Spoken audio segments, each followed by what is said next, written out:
3, 2, 1. 5 dick-shaped things. Wait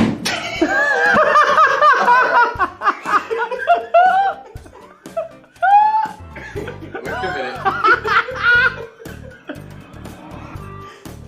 Okay, wait a minute. No, I'm gonna throw it like this. You go through. If I end up with a dick-shaped hole in my wall, I'm gonna kill you. Oh my god. You want me to do it? You want me to do it? I'm serious. Or do I want to do like a one twist, like a dart? You're trying to go under my chin. Under your chin. Not through my head. Or through my wall.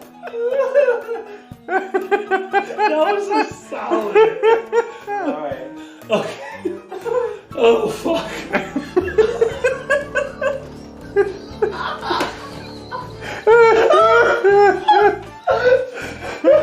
Okay. Alright, hold on. 5 dick-shaped things.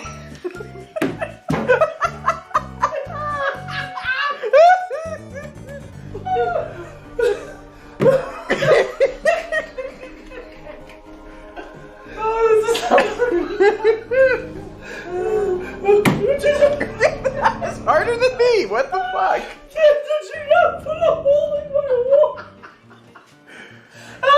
Wait. Let's do a take where you walk up and you just stick it on the wall in front of him. No. I'm gonna shit myself. What did he say? I'm gonna shit myself.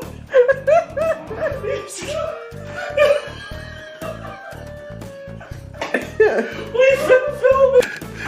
This is the 12th hour of filming. Help us.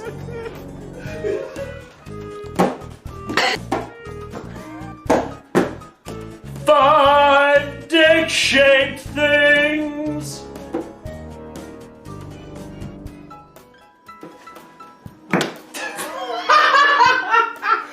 Did you just smack me with the throwing dildo? Ready? He smacked me with the throwing dildo.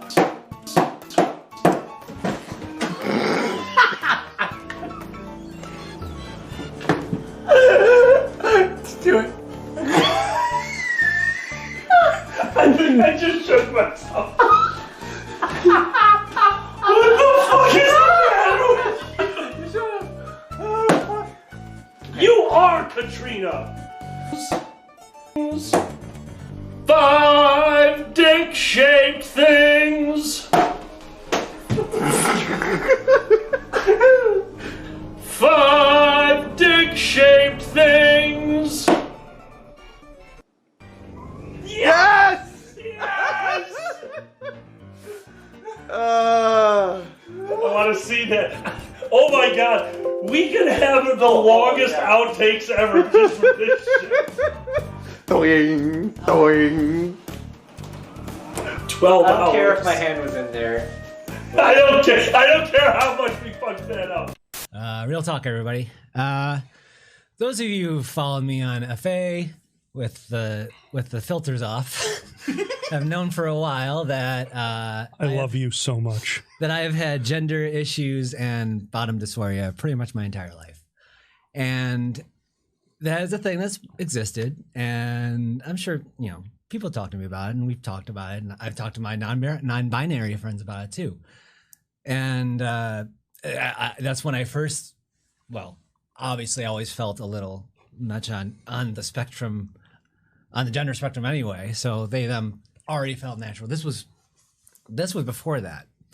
So I did the podcast with you, and I chose they before that, before something else happened. So I did you can go listen to my podcast with Jagger. I think it's uploaded on your YouTube. Yeah. So that's there, and we talked about a lot of stuff. And after that happened, I stumbled upon that unbe person who said they were looking forward to their gender confirmation. I'm like, what the hell are you talking about? And that's a thing, like, because I had always thought I'd researched it my entire life because obviously there's that thing, and there's like a thing in your brain that just won't go away, and you think it's wrong, so you don't want to sound like a freak. So, and so anyway, I found out. I said I was interested, and Gaius, who's out there, thank you. They're in the chat. Yeah, Gaius is out there. Thanks, guys. Mentioned like a couple years ago, like that's out there. That kind of thing is out there for non-binary people if you're interested, and just the fact that there's other people out there that felt like I do. I had no idea. I thought like, this is just like maybe I'm fetishizing something that I don't want to like come off as disrespectful to women or something like that.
No puppet, no puppet, you're the puppet. I'm Xander the Blue, and this is DNN. Recently on Twitter, also known as the internet's screaming pillow, there has been much ado about the public wearing of pup hoods, which is this, not this. Debate has been so active that there has been a reappearance of the hashtag #BanThePenny because everyone is giving their 2 cents. Midwest Fur Fest is just around the corner, so we contacted a representative for comment, to which they replied, "Oh my God, the soda machine is broken again. Kill me, please kill me." Also on Twitter, comedian, podcaster, and roundhouse enthusiast Joe Rogan tweeted, "Does anyone know any good documentaries on furries? I'm trying to wrap my head around this shit." Some fans have recommended CSI episode Fur and Loathing, which is like learning Black History Month from The Birth of a Nation. One thing I would tell Joe about our fandom is never expect free art, unless you're a celebrity that says, "What is furry?" P.S. Joe said he would be a bulldog. When it comes to today's villains, there are many ranging from ISIS to actual real-life "what year is this Nazis?" But through hard work and rugged ambition, the most hated force in the world is EA Games. Hey, congrats guys! Loot boxes seem to have united the gaming world against a common enemy. There has been so much backlash. EA has disabled microtransactions on Star Wars Battlefront 2 for the time being, but vowed to return more powerful than you could possibly imagine. And finally, in political news, Republicans are going to do their best to pass a major tax cut by the end of the year. These bills can get complex, so we go to our financial expert, Alkali Bismuth, to break down the details and tell us how this bill affects the rest of us. Alkali? The GOP also hopes to get rid of net neutrality, which experts have said would be a lot like if the internet ran on Real Media Player. Hey, that's all for this week. If you liked this, please support us on Patreon, which is like giving us a hug, but with money. Also, check out the Dragon Show podcast on YouTube, SoundCloud, iTunes, or wherever you get your podcasts. And that's the way it is. So, see you next week. Alkali, how's your glass doing? My glass is a little empty. Empty? I should go get some more. Oh, I can take care of that. Oh, good. Okay. Do you like Chateau Santa Michelle? I love Chateau Santa Michelle. Okay, give me a glass. Oh, thank you very much. I really appreciate that. All right, there we go. Thank you. So Okay, that's actually, I might as perfect. well Oh yeah, finish no, off the finish bottle. that There off. we That's go. perfect. Okay, all right. So anyway, as I said, I have never had to been compelled to go back to my room unless I was ill. And I one time, actually, at your convention, I was escorted back to my... Oh, they find this story very funny, I guess. Look at that. Okay, tell me about the one time you were escorted back to your It's I don't know if that's the most appropriate story. It's kind of a sad story. I don't like okay, I don't if like it's a sad story. story. That'll come later. Yeah, we can do. I've seen lots of funny things here. What? What's going on? Ladies and gentlemen, welcome to my living room. The power of alcohol! Ah, demon, I love you. We couldn't resist. Oh man, well, hold on. Let's move our friend. I'll just get rid of this guy. And then Well, they can't see it anyway. no, not at all. They cannot see the divider. Alkali has a chroma key green bong that we had sitting between us to make sure we didn't accidentally cross the streams. Oh.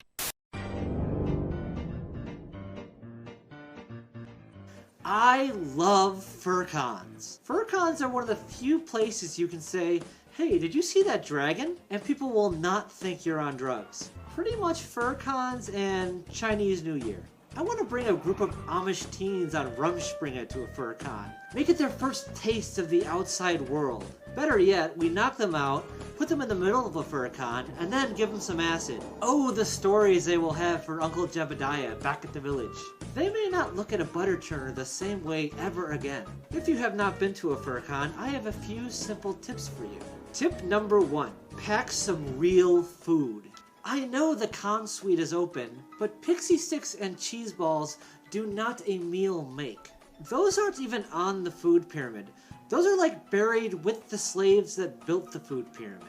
Of course, eating out is always an option. And yes, I do mean restaurants. But you want to make sure your group isn't so big that the only thing you'll be back for is Uncle Kage's hangover. Plus, if your group is too big, you might be waving to the people you wanted to hang out with from the other side of Chili's. Tip number 2, be nice to the normies. FurCons often share space with normal people, holding their own meetings and conventions. So try not to horrify them too badly. So be nice and maybe they'll be back next year. I actually hope to be at a con that shares space with the rehab group. That way, the heroin addicts could literally chase me. Tip number 3. Above all things, enjoy yourself. If you take yourself too seriously, you're missing the point. Remember what George Carlin or Bill Hicks said. Life is a show or a roller coaster. And there's nothing worse than someone who won't stop bitching during your shoulder coaster. It's easy to forget, but if you're watching this, you've already won the genetic lottery. We get to have things like running water and cell phones that would make Gene Roddenberry jizz in his pants. So don't take yourself too seriously. I have friends with albino personas and I call them animal crackers. And they call me blue balls. It's fun. And that's all I really wanted to say. Hey, if you did enjoy this, check out my podcast that I co-host, The Dragon Show, a weekly furry comedy podcast, or just check out the other highlights on this channel. See you later. Time to put your little to the test now. Hey, hey, hey, don't you know you're doing the best now?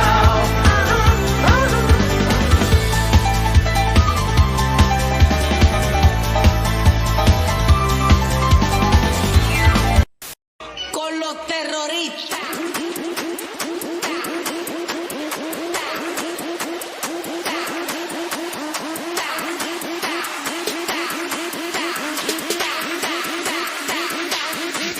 Harlem Shake.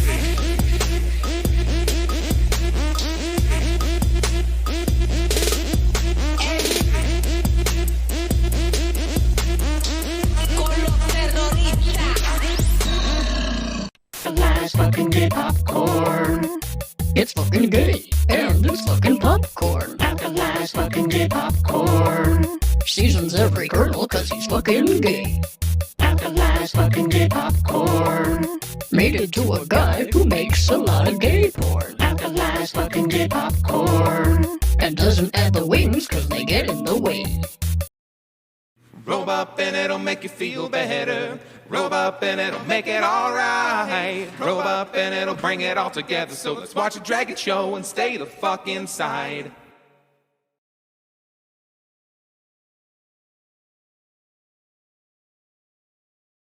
Actually worked. Oh wait, that's top audio. We're almost got a perfect start. Perfect start. We'll get a comment. Perfect start. Perfect start. Yeah, you know what the best part about this is? Our stream avatars look the best today. Oh, they do. You know, they're ghosts today. Ghosts today. Yeah. Ooh. Yeah. Ghosts spooky. today. Ninjas actually. They're in their ninja costumes, so you can't see them. Oh, well, They're that's what happens after Halloween. The ninjas were hiding so much they had no idea to check to see that Halloween was over, and they can't eat candy because candy makes you fat. Well, that and they heard it was Ninja November. The Ninja November. Yeah. I thought it was No Nut November. That's both. You got to do something. You got to learn Ninja ninjutsus. No Nut November. Like, what are you gonna do when you're not nutting? You got to learn ninjutsu. That's a kind of a. I had all of COVID to learn a skill, and I couldn't even learn how to play the spoons. Did you become a ninja? No, I mean, oh God. Well, I mean, in a way, I can make something else disappear. You make something else. Oh my God. Sapik, welcome to the chat, my friend. Thank you so much for that follow. Daddy Cupcake, we're doing well. Sorry about the lack of sound there. We didn't know desktop was off. It's not just the music, so it's okay. Oh, is that what that was? The music? Cool. Sound. It's here. It's here to stay. In space. Jazz Sound space. in space. Oh shit! Thank you, Sigma! Thanks for the raid. Do you you. have the sound being raid? I love you. I love you so much. That's for all the 80s people, yeah. I'm proud of that. Thank you, Sigma. Shout? Yeah, good call. Let me see. Shout out, just Control V. Control V. Control V. Enter. There we go. Yes. So here's one. We're on live, so I can't hide this. Hey, Zan, I need you to turn off the heater or we're going to get attacked by the flies again. Oh, God. So we're at that time of the year. This is our studio's a garage. That's how it works. We are in a garage. And, you know, the flies have prepared for next year when it warms up because it's so cold out. But in the garage, it's heated. We have a heater. So if we run the heater and it gets too nice in here, all the flies wake up and we have tiny little flies all over the place. So for the last week, it has been get the garage up to a temperature that they can enjoy, turn it down, turn on all the fans, freeze out everything so they all leave, get the temperature up to... It is a disaster, so, oh God. Hello, Lord Head Cheese. I thought you were freezing out the ratties, honestly. The ratties, they cuddle in a ball. They've got a Rat King ball going. I'm scared. I don't even know where they are over there. Oh, it got loud. Yeah, it did. The horn section decided to kick in. Yeah, just, there you go. And there's also a desktop audio you can adjust from there, too. Yeah, but I needed to adjust it to where we can hear it, too. That's fair. Lucas says, robe up in fursuit. I was out at Goodwill yesterday. Finally got a new robe that's actually comfy. Luca, it's the beginning now. The beginning of the end. Comfort is key. That's right. You could be comfortable, Luca. Why not? It's the end times. Get comfortable. Absolutely. They had it right in Looper. The future is just like a robe that you take and you make a suit out of. You take a blanket, like the most comfortable blanket. Just make a fucking suit out of it. Sigma, thank you for the sub. Thank you for the sub, Sigma. Oh, you're amazing, my friend. Hell yeah, Luca. Oh, Lucas looks like they used to have a robe that you would have liked. They had one robe that was too hot to wear even in wintertime. Their new robe is red. That's like... Okay, so they obviously made it out of Oh my God, we have a red Sigma. blanket like that, too. It gets crazy warm. That one, yeah. I It's hate kinda and weird. love that blanket. Yeah. Because I can't cuddle with you under it. On the other hand, when I'm out here alone and I want a security, it's heavy. It's just weighing me down while I play RimWorld. I'm like, yes, I'm trapped in this chair like I am trapped in this desolate wasteland. The role play is so simple now. Ooh, very cool. That's Pool. right. Oh, do we still have labeled this pool? Sorry. That's right. You've been doing a little... What? I did that. I pressed enter, too. Oh, I see. There you go. Sorry about that, guys. I did not know we were labeled as pool. Thank you. There's stuff we have to change before every show, and sometimes it doesn't get changed. Yeah. My bad. Sigma again, thank you for that sub. That reminds me, if any of you out there have a Prime subscription, you have a free membership to Switch. We're talking about Amazon Prime here. I'm not saying use it on us. I'm saying use it. Bezos doesn't need those $5. He sold blue check marks. I'm sure he's doing great. Sure, he's doing great. It's a different guy, but basically the same, the same archetype. Yeah, same archetype. Thinks they're awesome. Lots of money. Yeah. Lots of money. That whole blue checkmark thing's been fascinating. Have you been following the downfall of Twitter? The best part for me is when all my coworkers drop me a line like, "Oh, I wish you were here," because they know Twitter. They use Twitter. We actually use Twitter for news. Yeah. Twitter was one of the fastest news sources outside of Bloomberg. Yeah, absolutely. So anytime we were looking for something general, like, hey, there was a blip in like 5 different markets. Where are we going to find the news for that? You went to Twitter because Twitter was more general than Bloomberg. Bloomberg was exact. It was harder to... So yeah, Tom would look Twitter, I would look Bloomberg, and we'd find it that way. Yeah.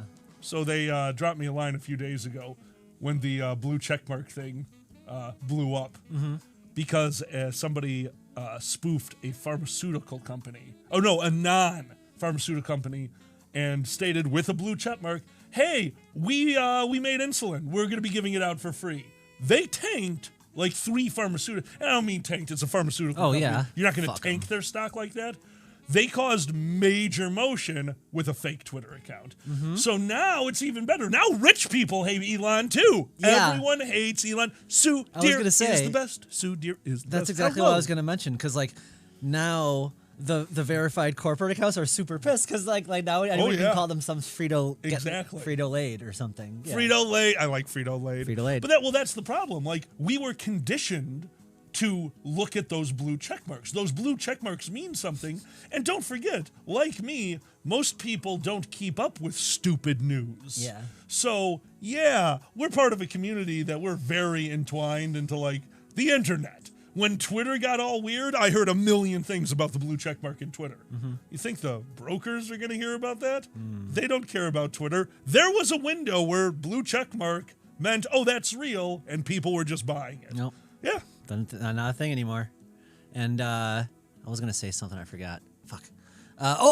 Yeah, in the replies, in the reply section, they have like mentions, replies, and the blue checkmark section is like, ooh, important people that replied to you or something? I don't know. People who paid to get their name listed on this list? Ooh. It was so ridiculous. God. Back in my day, you had to earn the blue check mark. Oh my god. Oh my well, God. now you just have to pay $8 or something, and now I'll $8 blue check mark. Yeah. But anyway, it's like taking a test in college. Oh yeah, I'd like to buy that check mark, please. It's weird because we do not rely on Twitter, but kinda like just get our shit out there and people see it, and nobody has a hub for real quick. What y'all up to? Oh, we And did. that is it what was is. Twitter. Right? It is. That's kind of like the new website for a lot of people of like, hey, if you want to know what we're doing recently, it's our easiest way to get an update for your webpage. Yeah. Quote unquote. Yeah. Yeah. So.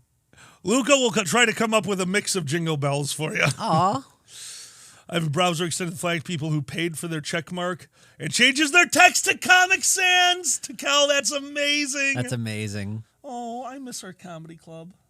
Comic Sans. Comic Sans Comedy Club. I do remember that. That was the first of main events. Whenever we would do Three-Headed Monster, the Amazing Fur would change it into the Comic Sans Comedy Club.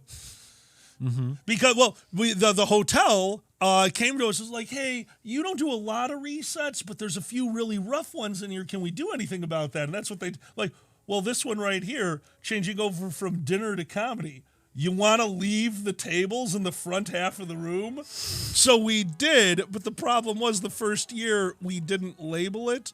So we had all these tables up front while we're doing stand-up. No one in them, because no one knew they were super sponsor. People thought it was just super sponsor. And, you know, there's only 100 super sponsors. And an event with 1,100 people, how many of them really show up to our show? True. So, yeah, it was a horrible disaster as we're doing stand-up to a packed audience in the back half of the room and 6 nearly empty tables in the front half. It was painful. Yeah. Comic Sans Comedy Club. We don't know what we're doing. Hey, it's first try, you learn things. You know, you're not going to get it right the first time unless you like really know your shit, and there's sometimes things you don't know, and now you know for next time, so you try not to beat yourself up too much about it.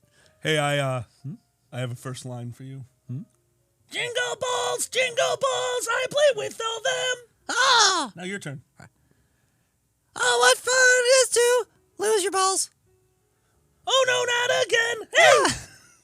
There you go. Oh, what fun! Nice. We are just old balls. We. Nope. I was about to go very blue. Blue check mark. Blue check mark. Oh man. Never go blue. Oh shit. Hydrate. Sip time. Sip, Hydrate. sip. Sip. Okay. So the funny thing about that clip. Sip time. We had in our heads. It was always sip sip. Sip. It was just Tell one them of what those. we're talking about. Michael Cera playing himself in "This Is the End." That's where we get that clip from. Sip time. Sip time. Sip sip. And yeah. But we always had it in our head as like it was so weird how you have those iconic classic moments of things, and like you can play it in your head. And then you see the real thing as Not it feels even like close. It feels like you're being lied to. Yeah. Right? It's like, no, this isn't how it was. We've got 3 of them now. Yeah. So sip, sip. Both me and Xander are like, no, the line is sip, sip. What's the real line? Sip time. Sip time. And we can both picture it the same way. Yeah. Then we just showed you guys Color Out of It was Space. Seamus. Yeah. During Color Out of Space, when Nick Cage murders his thing wife, we vividly remember one of our favorite parts of the movie, him delivering a very Nick Cage line of, bam, not my family, and leaving the room. And then we watch the movie, bam, that's not my family. I'm like, no, we remember, like, we've been quoting that line to each other forever. I remember the way wackier reading of that line. Yeah. Like, not my family. Not my family. Yeah. It's so cool. We must have gotten... Mr. Squiggles. Hi, Mr. Squiggles. Are you employed at Dr. Katz's office? Because I see you squiggle. Oh, I love Dr. Katz. It was so good. It was a good delivery method. It's funny. That was the prototype animating a stand-up bit. Yeah. Because they were all stand-up comedians that they had on the couch, and that's how they would do their therapy. They would just do their bits, and then you get the illustrations. It was like a 25-minute episode. 15 minutes of it was illustrated their best stand-up bits. Like, you knew, if you were a stand-up fan, you knew every bit on that show. They never did anything new. I think it took me a while to figure that out. See, honestly. I think I was already watching Comedy Central for so long. Oh, so you knew who the guests were. That's a stand-up guy. Okay. Yeah, and don't forget Comedy Central back when we were starting. Like, Comedy Central was a few shows in the afternoon and then stand-up for like 6 hours a day. Yeah. Like, it's Lounge true. Lizards into... short attention span theater. Do you Short, remember that? yeah. That's a oh deep my cut. God. I'm old. You're not With old. Mark You're not only Maron. old, of course you remember short attention span. Oh my God. That's me. Hey, SE21, That's how us. you doing? That's ADHD, baby. Short attention span theater. I get it, man. Like I kind of I wasn't the biggest fan when Of I started ADHD? seeing all of those of ADHD. I'm not the biggest fan. I wasn't the biggest fan as I started seeing more of the shows that we loved go into the 10-minute sets. 10, 15, 12. Yeah, at first I was like, nope. I was wrong. I love that Adventure Time does 2 episodes per half-hour segment. It works. The new one we're watching, the new Turtles. 2 episodes, they're doing that damn, you're double right. episode per. I love it. Oh It's my super God. fun. And they did a mission for hugs from Splitter. It was so cute. It was the cutest thing ever. They just wanted to hug their rat dad. It oh was my God. so fucking cute. Hugs. Hugs. We need that sound clip for conventions. Oh, yeah. Hugs. Hugs. Oh, who died? Batman. Batman died? The best Batman died. R.I.P. Wait, hold on. Kevin Conroy, was that animated? Yes. No! Yeah. Damn it. Stupid age. I know. It's lame. What's that? Retro. Oh my God. Read it out loud. I went to the doctor about my attention span, but he said I have HD, and I got fucking 80 of them. I love it. I have ADHD. ADHD. I haven't heard that. But, dude, Retro, that's amazing. I love that. Oh, Buddy watches Teenage Mutant Ninja Turtles, too. Hell yeah. We got super into that one. Got my ADHD juice here. Oh, no, we have the same color mugs. Oh, fuck. How will we ever know? I need green so it shows through. Dashing through the halls with a barely clothed dragon monk. Casting buffs we go. He is such a hunk. Dragon boss appears with hordes of kobolds. There is no way unless I... Wait. There's no way unless he whores out solo drop 2 pants tonight. Oh, Dragon balls, sucking them away. Oh, we're fucked, sucking, kobold junk, but bound in dungeon we will say, hey! Hey! My God. Luca, you guys are ridiculous. Now from the top. Dashing through the... No, I'm kidding. Gotta make it appropriate. Dragon Ball! Dragon Balls! Dragon, they would Do you say have any Dragon idea Balls. how hard it is to pitch in the kobold voice? Seamus, I am an adult. I need to write down We Bear Bears. I remember that being funny. I would totally watch that as a thing. Isn't We Bear Bears Dimitri Martin? Yeah. See, I'd watch he's that White just Bear. for him. White Bear. White Bear? Yeah. I love Dimitri Martin. He's got a very Good afternoon, Ozzy. very dry delivery for White Bear. Oh, hold on. He's playing monotone? Oh, all the time. Oh, I want to see Dimitri It's Martin fun. play monotone. Yeah, he's got Ice Bear. Oh, Sue watches it too. Ice Bear likes that take. It's just like that. Yeah, you can tell here. Okay, all right. You know what? That's going to be. We'll throw on that show every once in a while. Let's rotate that in with Turtles. We always forget like what shows we haven't seen or have meant to see, and sometimes I do that with music. Like I'll forget. Well, I'll get my rotation right, and I've forgotten songs I really like, and it's just like Seamus? I'm getting better about like archiving at least what I like and shit. Because like I used to, did you have a huge MP3? I'm sure you did. In rotation? college, when Yeah. Napster first came out, I created the giant MP3 list, and then upon leaving college, the computer that I took with me to college was my old tower. I brought it home. It sat for a year. I booted it up. Hard drive was dead, so I lost it all. Nice. I never really went back and tried to do a big music library after that, because then after that I just kind of stopped, and then what's it called started to exist, Pandora. Oh yeah. And I got really into Pandora, and now what do we listen through? YouTube Music is what we listen to now, just because it's free. Yeah. Oh, what else happened that I wanted to talk? I want to talk about it just because I went LARPing. I came home early. I had a bad stomach, but I still enjoyed myself. It was a good time. Thank you, everyone from Convergence out there who it was so fun. And I got to play Knick-Knack. I was a human just because I didn't want to do a whole makeup. And it It's looked good for really your first cool. event.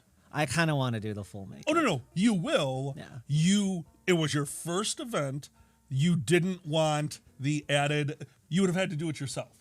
Do you know how to apply a full lizard face? Oh, hell no. Exactly. You're brand new. You didn't know anyone there to ask. You didn't know who to ask. Like, if I go to Nero, I'll know the people who are good enough in makeup. Like, hey, I'm going to put my base layer on. Could you help me with this? Yeah, of course.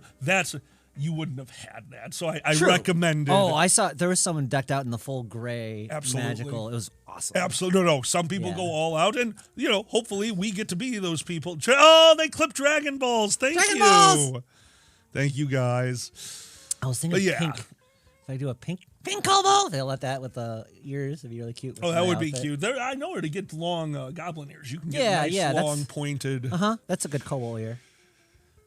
I mean, I would love ear fiends, but Oda has two characters that are a pair of kobolds together named Nick and Mac. Oh, geez, that's hilarious. That's amazing.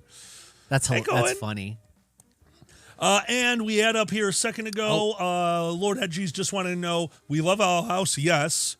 We have not watched Amphibia yet. I've heard very good. I am in love with Gravity Falls. Zan never got into it, but I think that was something you might watch for your workout show. You were thinking, right? Yes. Yeah. No, Gravity Falls is solid. Solid show. Okay, so I didn't want to start running before LARP because that would probably destroy me. That's... And then this morning, we have the show. I don't want to make sure we got everything, blah, blah, blah. And then, I think I really should start with that rather than running because running just, it's so hard. I gotta start doing it again. That was so good. I actually enjoy it. So that's the thing. Me and Alkali talk about it. And I can run because I enjoy it. I can listen. I can zone out. I can enjoy the scenery. I don't know. I've conditioned myself to enjoy that activity. Yeah. If that makes sense. Yeah, and I totally understand if you can't get into it because, like, I've tried to do workouts where you're just not into it, and you just run out of willpower. You gotta kind of like it. That's how I feel about every time I've ever tried to work out. I'm like, oh my God, this is so heavy. Why am I doing this? And you look like, Alkali, that's a bag of Cheetos. I'm like, yeah, feed me. Feed me, Seymour. Oh. Feed me. How about we spar more off in the background, in the backyard? Once we get a fence up so that our neighbors start shouting fuck at that. us. No, I enjoy it. You were practicing showing me stuff. Yeah. We were sparring in the backyard. I used to and it's fight like a the lot. nerdiest shit. Oh, it is I the love nerdiest it. shit. Like everyone knows we're the queers in town. Yeah, especially now with my brother.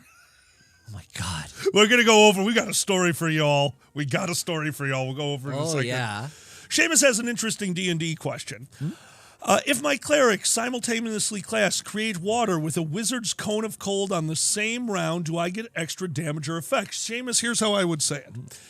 If you yourself, your character, spends a quicken spell for water, you're going to create water. So begin casting, finish casting, cone of cold, simulcast, quicken spell, create water. What you did was you expended one of your sorcerer points, you expended one of your abilities to use that quicken spell. So I'm going to take that into account. What is it worth that you spend a quicken action to enhance your spell?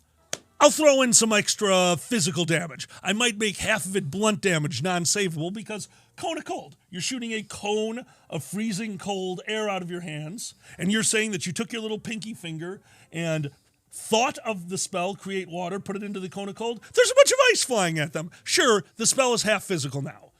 But if you and a teammate, if you delay your turn, they set up the action. They use their turn to ready action, create water. You do all that. Basically, you took two people's turns. Now you're talking.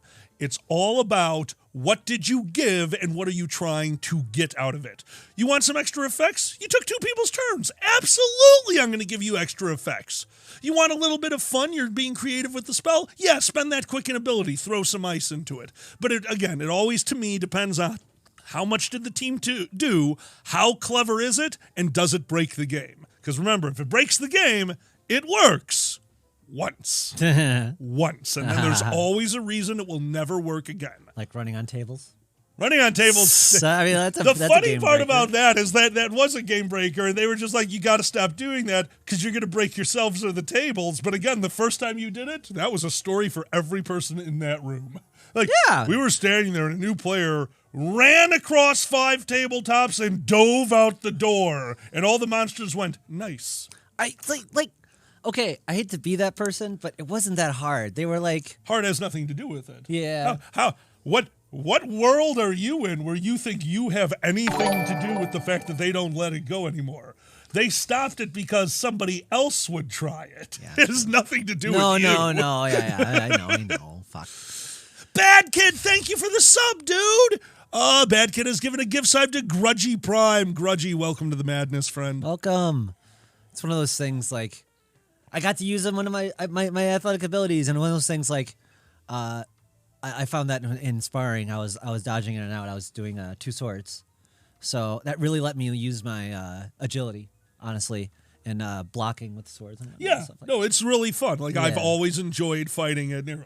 Mm-hmm. Like it is a blast and a half. And it's a little more unpredictable because you can come from each side and you're defending.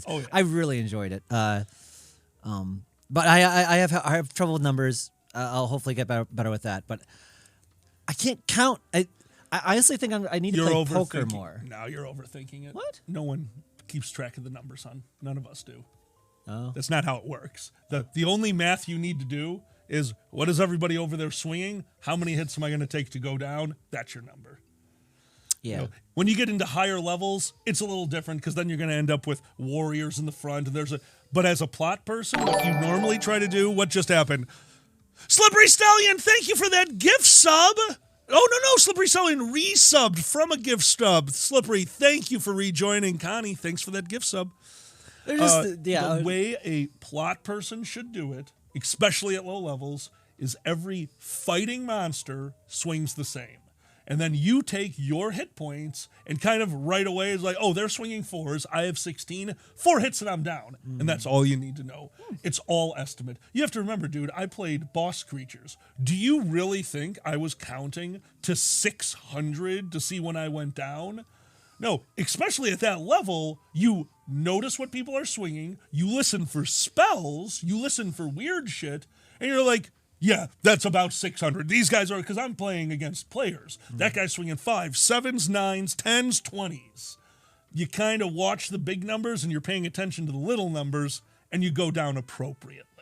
Yeah, don't overthink LARPing. It's. Oh yeah. Yeah, it's again. You pick it up as you go.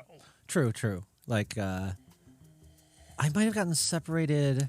Bad kid thanks for the way money, back so. when I was with you, and I didn't get healed. I think that always made me nervous. Not going in with full body.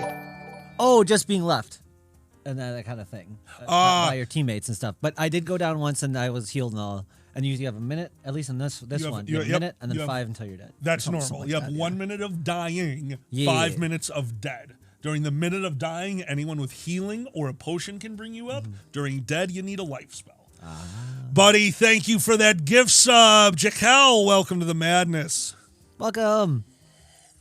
But you said you actually enjoyed doing the long spear kind of thing. But because of the second thing I learned to fight with was my reach, which I really should have learned first because God, is it powerful? Yeah. But yeah, spear is the only one-handed weapon that you could make 5 feet long, and I would just hold it by the ass end of it and just go over the shoulder of whoever I was fighting. Like, I got your toes, I got your toes, I got your toes, I got your toes. Here's some healing, I got your toes, I got your... Yeah. Because don't forget, there's a major artery in your big toe. And it's... That's all I would do. Because it doesn't, I was only swinging, small damage. So what we would do is eventually the group would get powerful enough. They're like, all right, we've got some extra components. What are we going to do? Let's give the healer a +3 spear. 5, 5, 5, 5, 5, 5, 5, 5, 5, 5, 5, 5. And it's the most annoying thing on the planet. Please tell me you did that on Christmas. I would sing my damage constantly. This is me you're talking about. That's true. That's funny as hell.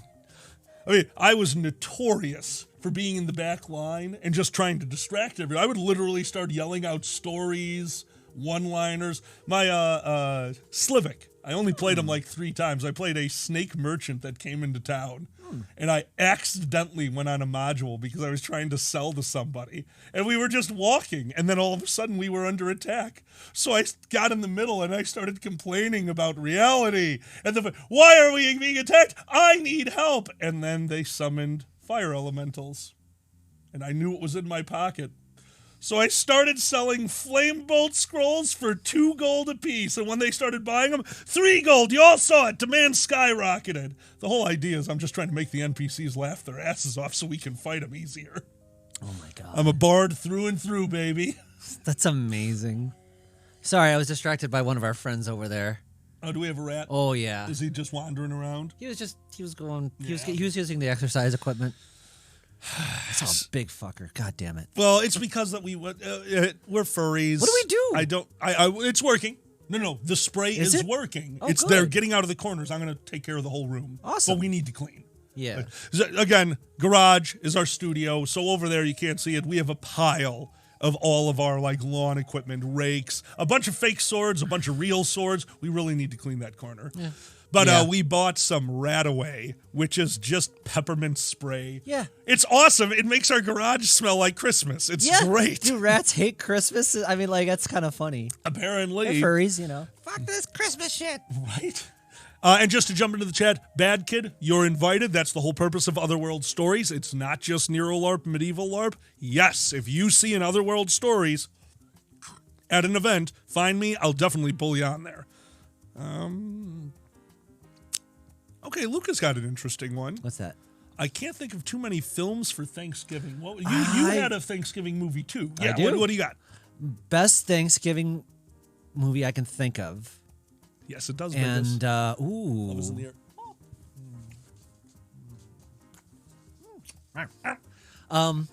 B got mine. What was it? Oh, let me see. Damn it, that was the one I was going to say. Is that same with you? Planes, Trains, and Automobiles. Oh, no, that isn't mine. I apologize. That's yours. Uh-huh. Mine was Throw Mama from the Train. That's a Thanksgiving movie? That's what we watched every Thanksgiving. Oh, okay. Yeah, B. That's what I was saying. I'm sorry, you go. No, you got it. Oh, okay. Yeah, like B was saying, that takes place during Thanksgiving. They're getting home for the holidays, and it's Steve Martin and John Candy. It's classic. It's so good. Planes, Trains, and Automobiles is a good movie. I haven't seen it in so long. I would love to see it again, honestly. Well, if you want to do a double feature with me, because I haven't seen it in forever and I love it, and you've never seen Billy Crystal and Throw Mama from the Train, I would do that. It is such a dark movie. It's Billy Crystal and help me out. The mom And her, yeah. The mom from is Goonies. Yes, the mom from Goonies. And, oh my God, he was in Big Fish. You got to see his ass in Big Fish. DeVito. Danny DeVito. How dare? I couldn't remember. Forget his name. I forget Our everyone's patron name. saint. Our who patron saint, Danny DeVito. Yeah, where's tweets. Status? Yeah, exactly. Is Danny tweeting? I didn't think of that. Seamus is right. Adam's Family Values? Adam's Family has the Pocahontas play. It does. Oh, Seamus, you're amazing. Yeah. I didn't think of that. B has a new puppy? Fuck. Wednesday was, oh, congratulations, V. Is John Candy and Throw Mama from the Train? No. Did I say that? No. B said that. Was it, who said that? No, Demon Whiskey Nick said that. I have not seen. So it's been so long. I can't. Maybe he has like a cameo or something. He could have a bit part. Yeah. Oh, yeah. John Candy was awesome. One of my favorites. I'm not gonna say it's. What? It's kind of problematic, but it's funny. God damn it! It's the Kung Fu You, where they have. It's just funny when they had the dub, the Kung Fu. Have you seen that? Yes, okay. I have. Gray Fox. It's us. All right. Gray Fox, and thank you for that sub. You're amazing, buddy. So look up on YouTube. There's a clip for the movie itself isn't very good, but there's a movie called Going Berserk, and they do a movie called Kung Fu You. Just look up Kung Fu You, and you'll see John Candy's. That part was hilarious. That was good. Seamus, Great Outdoors is John the Humans, one of their all-time favorite movies. I've seen that probably 6 or 8 times with them. Big Bear! Big Bear, chase me! Big Bear, chase me! Big Bear! Big Bear, chase me! Oh, do you remember that? Big Bear! And it was prophetic because I would get chased by big bears in the future. Oh my God. What? Is it just a thing? Yeah, these things happen. But I say it happily. Big Bear, chase me! Big Bear, chase me! Oh no! I seem to have tripped and fallen, and my pants fell off. Oh no! I'm covered in bears. Oh my God! Do you remember Uncle Buck? Oh yeah, that's the one. That's the one I was going to mention. Was that it? Yeah, Uncle Buck was like. You're at time. You're good. It was. Hello, Maggie. Not well reviewed. I fucking loved it. Uncle Buck is so fun. It I'll was never so forget him stupid. with The the footsie. dustbuster. Yeah. Dude. Or on the fan. Do you remember him I on the forgot fan? the fan. He was on Oh the fan. My God. I'll never forget that. The car has no brakes and the footsie under the table. Tacos. Which, actually, I'm getting mixed up with the greatest footsie under the table bit was that Uncle Buck too? Or am I getting? Are you talking about the one where they're accidentally footseeing the mom or something? Yeah, and they get cross. Was that Uncle Buck? I don't know, but the one I'm thinking of. Who's Harry Crumb? Holy shit, Seamus. Yeah. That's a deep cut. I'm sorry, I was thinking of Harry Crumb, not Uncle was Buck. that what that's from? That's what I was thinking of. I've That's only funny. seen Harry Crumb. You know why I've seen it? It used to be a movie on Comedy Central all the time. Oh. Harry Crumb was one of their, we'll show this one once a month movies. I saw it when I was really little, and it was one of my favorites for whatever reason. My God. All right, so since Luca just said that, we're going to bring up Mike. Sure, Hold on, if yeah. you got more. No, real you keep quick, going. stupid tidbit. You go. Do you remember Uncle Buck that gave us Macaulay Culkin? That was he killed one line. I'm a kid. That's my job. And like, give that kid that fucking movie. No. Oh yeah. That's where Macaulay Culkin's from? That's the first time I saw him. Holy shit. Yeah. Wow. I could be wrong, but I just remember that, and then yeah. I know the line. I don't think I ever knew that was Macaulay Culkin. I'm sure I Totally did is. at the time, but yeah, no, I do not remember that. Yeah. That's awesome. Yeah. Gremlins is a great Christmas movie. So my father's 80th birthday is in 3 days. So last night we went out with a few of my dad's friends, and me and my brother surprised him. We got an invite from his friend who set the whole thing. I was like, hey, we're doing this. Why don't you not tell your dad and come out? He'll be super happy and surprised. I'm like, I know my dad. He will not like this at all. I'm in. Yes. So we got there. Did not like it at all. He gave me a look of daggers as I walked into that restaurant. Just like, what are you doing here? This is a surprise, and I don't like it. And I'm like, yeah, I know you don't. Deal with it, old guy. He's like, fine. And I'm like, all right, so now we're cool. Then That was fast. That's how it always works. I could see that. That's I how could see he that. does not like surprises. My brother tried to say, it's like, it's his 80th birthday. Let's throw him a surprise party. I'm like, do you want to be out of the will? No, we are not throwing our father, who hates surprises, an 80th surprise. Oh, we'll invite his whole family. He'll love it. No, he won't. He'll be angry that his whole family is there and he did not have the opportunity to invite them to stay over, that he did not have the opportunity to tell them what booze to bring. Nothing about this is what he'll like. And my brother looks me in the eye and goes, but I'd like it. I'm like, oh my God. Yeah, all right, fine. That's hysterical. And that was the topic at the restaurant last night. Christmas movies, because my brother's got kids. So he started going over all the Christmas movies. Die Hard. I'm sure he said Die Hard. I assumed that was going to be his first one. Nope, they haven't watched that yet. That's the movie they watch on Christmas Eve. Oh, of course. Literally any movie that has an elf hat, a Christmas tree, anywhere in the movie, that's a Christmas movie. I wish I could remember half the list he had last night. Well, like, one of the Freddy Krueger movies is a Christmas movie. One of the Jason movies is and it's not like they did it during Christmas. There's a Christmas tree in the background of one of these, like, you don't know what time of year it is. This is a Christmas movie. And that was a majority of the discussions at the table. I will never forget. You know, my dad's side of the family was very like, fuck it, whatever. D says you're right. That one scene convinced John Hughes to write Home Alone. Oh, what? That's I'm guessing they're talking about Macaulay Culkin. I was just guessing. That's interesting. Well, just because I remember that scene. That's amazing. It is a good line because I can remember a delivery. I just don't remember the scene. So yeah, it must have been. It's one of the most.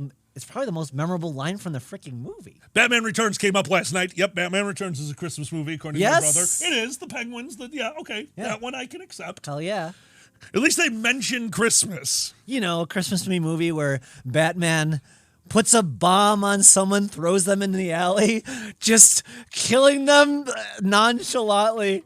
Batman didn't have as many rules back then. I get it now how fucked up that is. And like, well, that was Tim Burton Batman. He didn't give a fuck. Oh, he did not give a fuck. He didn't. Yeah. It's like, Batman, kill people now. Comic book. Let's do this. I love Michael Keaton Batman, actually. Michael Keaton Batman is the best, but Michael Keaton Batman is the reason that we don't kill a majority of villains anymore. It's a huge reason. Oh, I get it. No, look it up. Really? All they wanted to do was bring the Joker back. All they wanted to do was bring the Joker back. They're like, no, we killed him in the first movie. Because don't forget, this is before now where we just restart everything. Holy So like, well, we can never use the Joker again. It was a huge problem, and they didn't want to be chintzy and like, no, he's back. Like, no, we showed him laying on the ground dead. He's dead.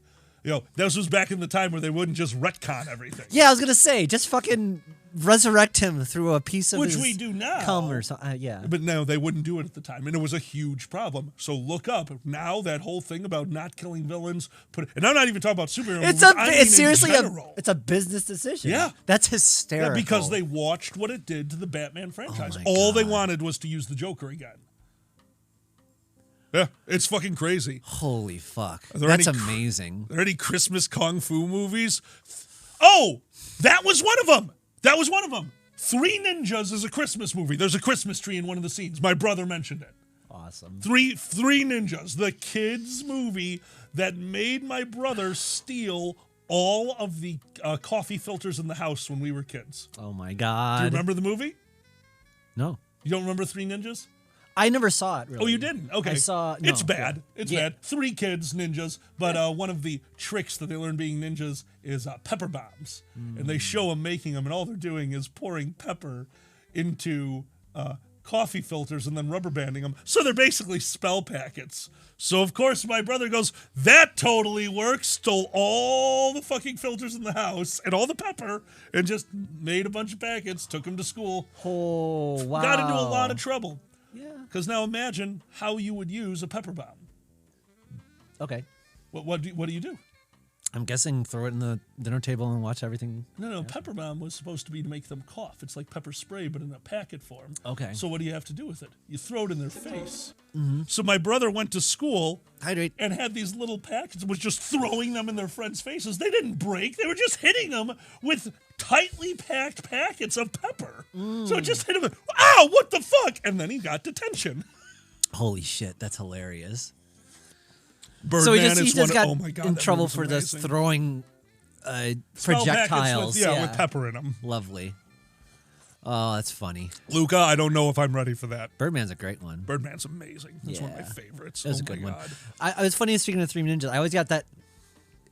I know that was bad. I always get mixed up with Surf Ninjas, which I have a Surf Ninjas is bad. It's bad. I have a weird spot in my heart for that movie. I understand. Because it's got Leslie Nielsen as an evil samurai.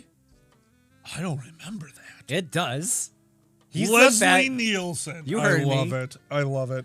You got Ernie Reyes Jr. I think it's his last movie, really. Really? Yeah. He did. He can. I don't know what his story was. If that was just his last movie, what he did after that. But yeah, I always liked him. I still remember Beverly Hills Ninja. We got a Chris Farley ninja movie, and then DreamWorks was like, let's just make it a panda, and they did it way better. Oh my God, they did do that. It's the same movie. Holy shit! It's the same kind. Like, hey, what if a fat guy could fight? Like, oh, that seems like it'd be really chintzy looking in live action, as proven by Beverly Hills Ninja. Like, what if we did an animated? Oh, that'd be great. Oh my God, fat people can fight. Fat people absolutely can fight. I've seen enough UFC and Sammo Hung. I have been playing Nero since I was a teenager. True. Fat people can fight. Yeah, absolutely. We are horrifying. Because you know what we can't do? Hold back on our swings. We just put the weight into it. Ow. It is funny. Like, you can't. Well, just Cohen, like any, that's awesome. Honestly, it sounds stupid, but you really can't tell how athletic someone is by looking at Not them. at all. You can. Someone might be able to like go forever. You can't really tell their athletic or aerobic ability to keep going. Oh yeah. That's just kind of rando, or not rando, but it's not always. It doesn't reflect from the body. Like someone can be in shape and not look it. Oh yeah, well, absolutely. Like in my experience, especially with basketball and all that shit, it's crazy. John, the AV guy that I just met this last weekend at Youmacon. Yeah. 100%. Like, he's a big guy like John the human. He is almost my height. His legs are just they are easily getting close to the size of my torso, and they are just solid steel. Oh, yeah. This man, oh my God, he is definitely in shape and a very large mammal. Dude, fuck off, yeah. Fat people can be in shape. Yeah, if you have a layer of fat, you don't know what's going on underneath. It's true. He's a kingpin. Kind of like who was I? Keith Lee. Bad Kid, I do know that they are working on one thing.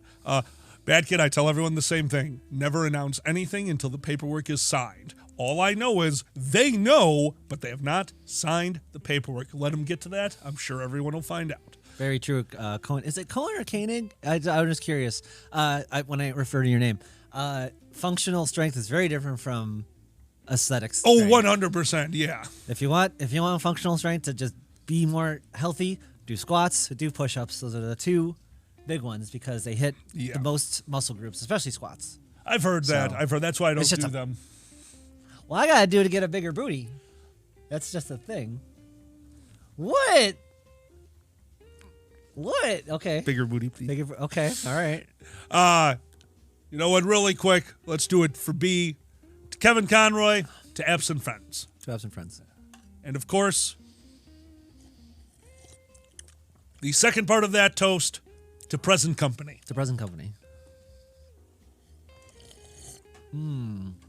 Cheers to Batman. Cheers to the Batman. And God, he was a good Batman. Look, I need cardio. Dear God, do I need cardio? Oh, he was, yeah. No, I can't imagine not having his voice. Like, between him and Mark Hamill as the Joker, I think we can safely say that those were, like, the voices of those characters for our Sorry. Well, that was so great about it. You can imagine this guy. Wow, that's already happened. Sorry. No, I got. You could believe him as this with his voice. Well-mannered demeanor, and then it's Batman.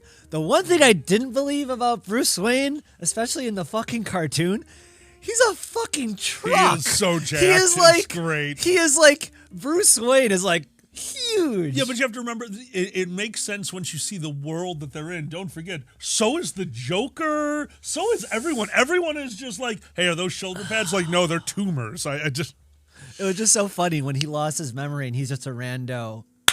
Like, what's up? Status. I got very drunk with my friends this Friday. Apparently, I recited the Chicago Toast no less than 8 times. Well, it's good to know you remembered it. That's hysterical. My apologies. You keep going, and you did the can. Okay. Oh, what could I talk about? Well, Bruce Wayne, how'd you get so jacked? Monday does a lot of things. Yeah, he's got all that free time. He's got physical trainers or personal trainers. I'm sure Alfred shows him a trick or two. I don't know. Anyway, I started with you started your boyfriend with the Chicago toast yesterday. That's fun. I always like that toast, and Alkali's been doing it for a long as long as I can remember it. I always remember for New Year's we would especially do it, and Chicago events. So it became the Chicago toast eventually, and it's here to stay, I guess. So I love it. Alfred is a beast from way back. They do kind of explore that, don't they, Demon Whiskey Nick? Because like Alfred actually had his history, because well, they have to sell more comic books and TV things and more things to talk. Oh my God! What happened?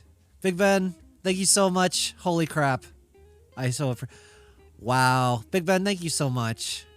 What's on HBO Max? Exactly. Thank you so much, Big Ben. He was a special op guy. He was like one of the Kingsmen, basically, which is another one of my favorite. That Kingsman is a guilty pleasure. And I'm trying to remember more Christmas movies for y'all. Obviously, there's Die Hard. But I was gonna say, I don't think I got this. Get this out. The movie I always associate Christmas with is Starship Troopers, because that's what was playing on the TV as we walked in, with the kids playing in front of like 5-year-olds, 5 to 10-year-olds, just like up and down, and we got people dying of horrible deaths in the background. I'm like, Merry Christmas, right next to the Christmas tree, and that's just so that side of my family. And it's just like, fuck it. Put on Starship Troopers. Fa la la. It's fa la la la la. Yeah, whatever. Eat a pierogi. We always make pierogies, and always the other Alkali would know. Bloomkies? The other Polish little cookies with the little fruit in the middle. Those are fucking good. Now Alkali knows what I'm talking about. I'll have to ask him which ones those are called, because I think he makes them too. I can't remember what they're called.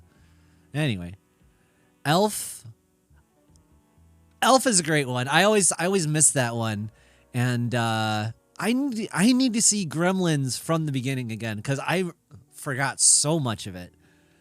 Rise of the Guardians, I never saw that one either, and that's the one with the sexy Easter bunny, if I remember correctly. Like, anyway, Krampus I never saw, and that's kind of like, I gotta see that one. Or Silent Night, Deadly Night. I always see Garbage Day. Oh man. Or Christmas specials. That's a fun. Do y'all have any favorite Christmas specials that you see on the TV? My mom was always about the Peanuts Christmas. Always, of course, that's always been on TV. Yeah, Rise of the Guardians with Hugh Jackman is sexy. That was Hugh Jackman? Now they're fucking with us. So yeah, they're just making the Easter Bunny incredibly sexy because it's the spring festival for fucking. So of course they made the Easter Bunny fucking sexy. Yeah, of course I came into it's the spring festival for fucking. That's what Estes. I'm aware. But the Guardians movie, the Rise of the Guardians, like Easter Bunny's fucking hot. I'm just saying. And it's played by Hugh Jackman. So. What are we talking about? It's a movie. Rise of the Scrooge! Guardians. I'm thinking of Guardians of the Yes, Galaxy. you are. I'm like, the Easter? That's Howard the Duck, asshole. I mean, I wish Easter Bunny was in the Marvel Universe. So Why do not? I agree. They could just have all of the oh my God, it's Final Fantasy. They just have all the gods and holiday things. Bad Kid, thank you for that gift sub. Red Reese, welcome to the madness. I thought of the worst thing ever. What's that? I would become a Marvel fan if they recruited for the next big bad. We need resurrection powers. Get Jesus. Yes. Jesus is part of the Marvel Universe. Yes. Come on. Oh, Bad Kid, you're amazing. Thank you so much, dude. Seriously, Thank you, man. Bad Kid. To everyone out there, as always, who supports us, it means the world to us. Thanks, everyone. This is so crazy. Also never saw the Owls of Ga'Hoole. Was that the 3D one? Owls of Ga'Hoole? I saw the trailer. I just like the name, Owls Yeah. of Ga'Hoole. Thank you, Big Ben. Well, Big Ben. Holy shit. Oh my God. Thank you. Big Ben, thank you so much for that gift sub. Ocean's Current, welcome to the madness. Yes, Seamus. Hydrate. Doctor Strange goes back in the past, goes to the Last Supper. Oh my God. Jesus, we need you. And he just jumps up, sacrilegious, and then goes. And then no, they gotta make it. They gotta throw those like little Easter eggs in there. Big Ben, thank you for that gift sub. Misfit Raider, welcome to the madness. They got to throw the Easter eggs in. Yeah, like when Doctor Strange gets there and he goes, "I'm looking for Jesus. I'm looking for a Jesus Christ." And it's like, oh, they're in the back. It's the Last Supper of the night. Oh, see that? That's a thing. He did it. He said it. That's like. And what if Judas ends up being the villain? What if Judas is actually Loki? I knew it. We called it. I Right? called it. I called the first time I read the Bible. I'm like, that's Loki. What the fuck? I called the twist. I called the twist in the Bible. What the fuck? Nailed it. It's got to happen. Yeah. Gray Fox, did they actually try to put religious icons into Marvel? Because, like, again, Final Fantasy did it, and they nailed it. Yeah, Gray Fox and like for real, like you said, It's the so coal fun. monsters. You're the one who pointed that out to me. I was dying. Like, yeah, because I never played Final Fantasy until really you. yeah. It's when I first started learning about other religions, more so. Jesus Christ, not Buddhism. The other one in India. Help me out. The one in India. Yeah. Like Buddhism. Apu has Hinduism. It. Hinduism, thank you. In Hinduism, I recognize Shiva Yep, and that's Ifrit. Shiva. And like, those are coal monsters. Yep. And, like, how would I feel if I saw Jesus with summon Jesus? Like that should be fair game. Rue, thank you so Hey, much thank for the you. sub. You rock, man. Welcome to the madness. Yeah. But back to Marvel, Satan is absolutely a Marvel character. Yes, Satan They is in say it. Mephisto, I believe. Yes. Is biblical Satan. Yes. And I think there's some other characters like There that. there are a few gods. Thor. Yeah, no, they have a god. Don't forget the last Thor movie. They went to the Parthenon. They went to the realm of gods. Yeah. Where there was a god of everything, including emojis. Don't forget, there's an emoji god in the scene. Oh my god. Yeah, oh yeah, they went for it. That doesn't surprise me. Hail Satan. There's an emoji god in Valhalla? Is that what you're saying? It wasn't Valhalla. This is pre-Valhalla. Elysian Fields. I don't know. I know. There is no god. That's Pretty sure it was just the hilarious. poop emoji.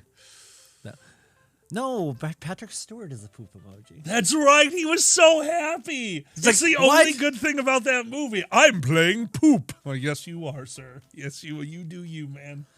Well, some actors get it. Like, I heard a great story about, long story short, about Gene Hackman. Okay. He focused really hard. He put us all into this one role and just went to shit.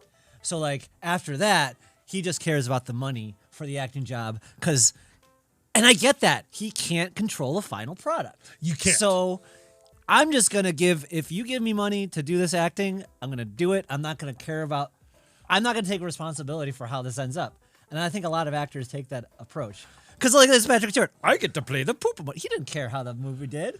Well, because, like you said, you're right. You can't. Everything is done. Like, okay, you know the story of Star Wars. Mm-hmm. It's an absolute shit movie. Yeah. And then in post and edit, they fixed it. Yeah, George Lucas's ex-wife. Yep. There's a documentary about it. It's an amazing documentary. It's free on YouTube. Watch it if you haven't. It's But called yeah, How Editing Saved Star Wars. You literally have no control over a movie when it comes to editing because pacing means so much. Had this conversation last night. My brother, and this is true, my brother refuses to watch any movie made after like 85 or 86. It's ridiculous. And this is a real thing. Like I showed them Star Wars Clone Wars last night. He has 2 kids. Everyone in that house is huge Star Wars fans. They've only ever seen the original 3 movies. Refuses to watch any of the new ones. Like, I know I'm saying they're great, but they're part of the... All right. So I showed him Clone Wars. He's like, wow, that was amazing. Like, I showed him one of my all-time favorite scenes, the Emperor fight against a very specific Sith. And he sat there totally like could not look away from the screen and finished like, I just wish it was made before 85. Like, what are you doing? What? So yeah. I'm just pacing is key. And that's something that we learned, and I don't know how you could. There's good movies. There's good old movies. I'm not saying there's not. I am saying finding them is a gem in the rough because, dear God, pacing. No one understood pacing until the 90s. Yeah. No one. Like, they definitely upped the pacing in the 90s. You're not wrong about that. Yeah. Like, big time. Pacing is key.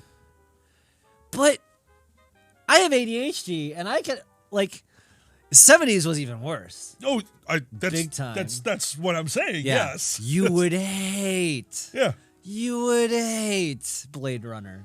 I think it's really. I couldn't watch Blade Runner. I've tried. You did. Oh yeah, no. I will.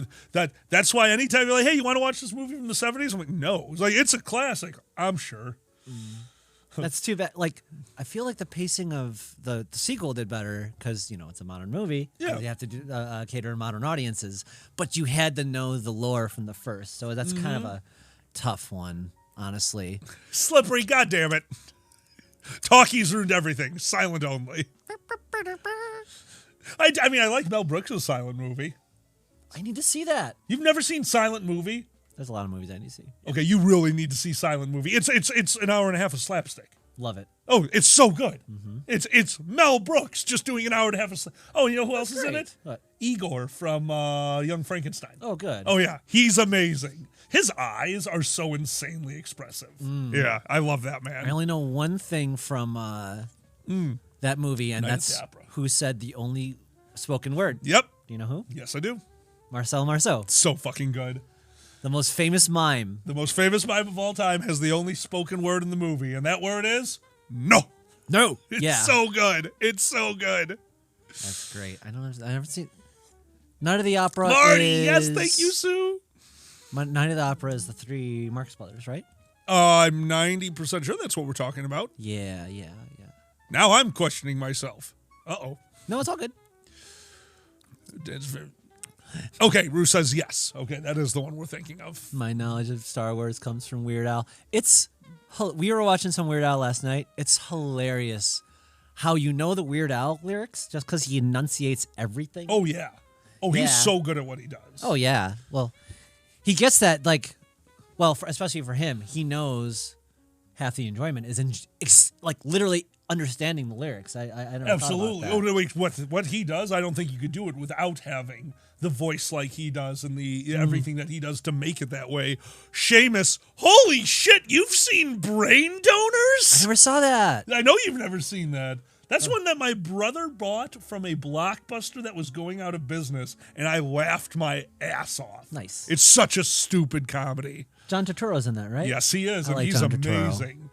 Fucking- Also, a really old comedian who I rewatched his stuff. I'm like, oh, you shouldn't be a comedian. But other than that, like, he's really funny. He's clever as shit. Okay. He has a lot of material that did not age well. Yeah. I mean, that's hell. There's a handful of comedians that I used to listen to religiously. John Panetta is one of them. Oh, yeah. I went back and listened to his stuff. Like 25% of this is not okay. But it's still John Panette. Like, he was John fucking Panette. That was a major part of my childhood. Yeah, he was poking fun of himself a lot of the times. Oh, yeah. Times changed and all that kind of stuff. So Abby Normal. Yeah. It is interesting how that works. It's very fascinating. I saw a thing about how, and this is true, like for someone who lived through it, talk to old people. Talk to anyone like around 40.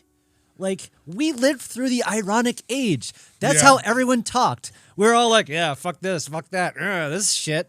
Like, watch The Simpsons, like, shooting, depressing teenagers, like, shooting fish in a barrel.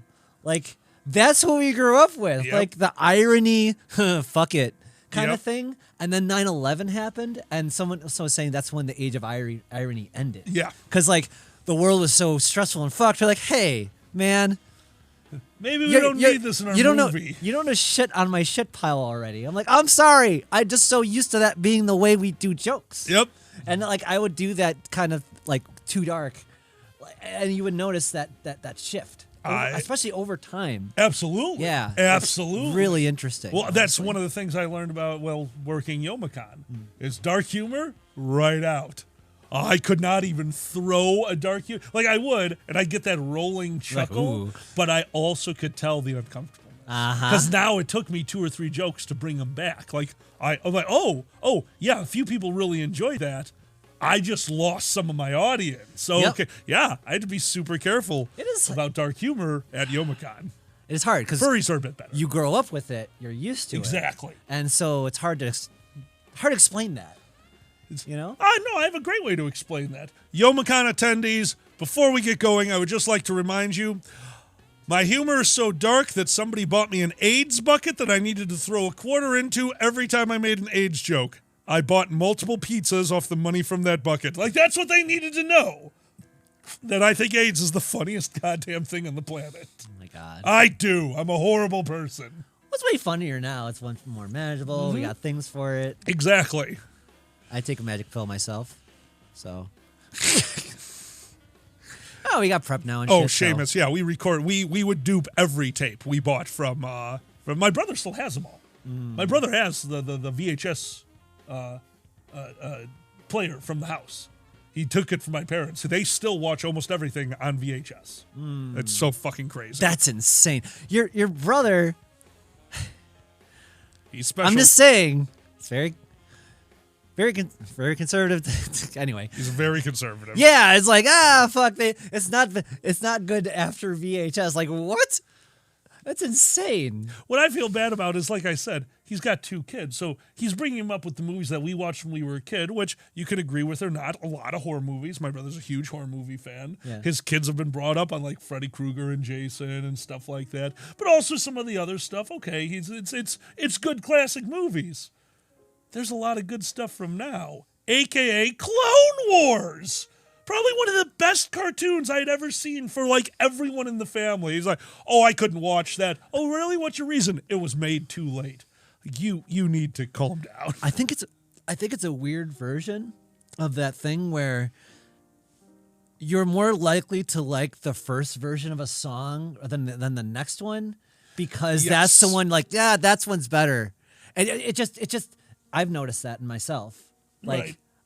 I just like the first one better just because that's the one I know. Yep. And later I can accept, but like, nah, I like the original, man. It's like that. Except with movies. Like, I like the original movies I grew up with. You are so right. No, I'd say that a majority of the time, unless you're really knocking a classic, the remake I'm going to enjoy because, again, you're going to fix the pacing. Or they fucked up the first time. They had an interesting concept. Yeah. That's always fun. Nostalgia does matter, Seamus. Absolutely. Like, there's some movies like, I just appreciate the attempt. Yeah. Like, it had an interesting concept. I totally agree. Absolutely. Yeah. I love shit like that. There's one movie that has a concept that I just wanted to see because it's so ridiculous. Which one? The piano player who can't fuck up or he'll get assassinated. This is a movie? It's a movie. It's What's this called? I think Sudir, no one liked the new Willy Wonka. I want to say Frodo Baggins is the piano player. Oh, he's a good actor. Kiefer Sutherland's the guy on the phone. Awesome. It's like if you fuck up your piano, I'm gonna fucking kill you or some shit like that. Slippery, no, I have not watched Night Vale or Within the Wire. I've not done those. But speaking of the first song, that just came up last weekend for me. Oh, yeah. Because you know who was at, I told you who was there at Youmacon? Mystery Songs. Oh, right, yeah. Radio Rabbit Hole! Hey. Fucking perfect timing. We were about to do announcements anyways. Awesome. Dan, you want to tell everyone what's going on tonight with Radio Rabbit Hole and why we're not smoking and this sucks? Oh, yeah. No weed for us today. Tonight at 8 p.m. Central, 9 p.m. Eastern, we will be on with Radio Rabbit Hole on Twitch, I believe, and there will be recording that. So look up Radio Rabbit Hole. Yeah, they're right there. So actually, we can shout them out. Yep, do a shout out if you wouldn't mind. Hello, Radio Rabbit Hole. You rock. Thanks for the follow, friend. We really appreciate it. You guys are amazing. OP was on it a few weeks ago. Hell yeah. Awesome. And there they are in the chat. Radio Rabbit Hole. Welcome to the madness, friend. Thank you. So yeah, guys, if you want to see that tonight, we'll be on at 8 Central. Give them a follow. We really appreciate it. It's very nice of them to invite us on. Oh man. You have to scroll until that goes away, or else we lose the chat. Yeah. So yeah, I was at Youmacon, Mm-hmm. and Mystery Skulls was there, and they performed. They were one of the headliners, and that's what I realized while sitting there listening to them. Like, oh, I like Pepper's version more. Because the first time I heard their big famous song, it was Pepper doing a Loop cover, and I loved it at Anthrocon. This is back when Pepper had like main events, first time main events Anthrocon, 30 people in the audience max. It was, yeah. And they played their ass off, and they did Mystery Skulls. What's it called? Love? Or what the hell is that song called? The really famous one. I know. The music video has the Mystery Machine. I'm trying to. Right, I can't think of it either. In my head. Luca, happy birthday, friend. Happy birthday. Oh, they're going to the rail yard. Ghost. It's called Ghost. Thank you, Cohen. Yeah. Ghost. Yeah, that one. I loved Pepper's version. And Mystery Skull's version was great. I really enjoyed listening to it. Not as good as Pepper's, because I heard it first. Mm-hmm. I heard it like, you're right. I heard it first, so that was my song. Yeah, it's fascinating. Luca's going to the rail yard. Sounds like a place you'd like to go to. This is true. Fact. Is this where we go to get around? Yay!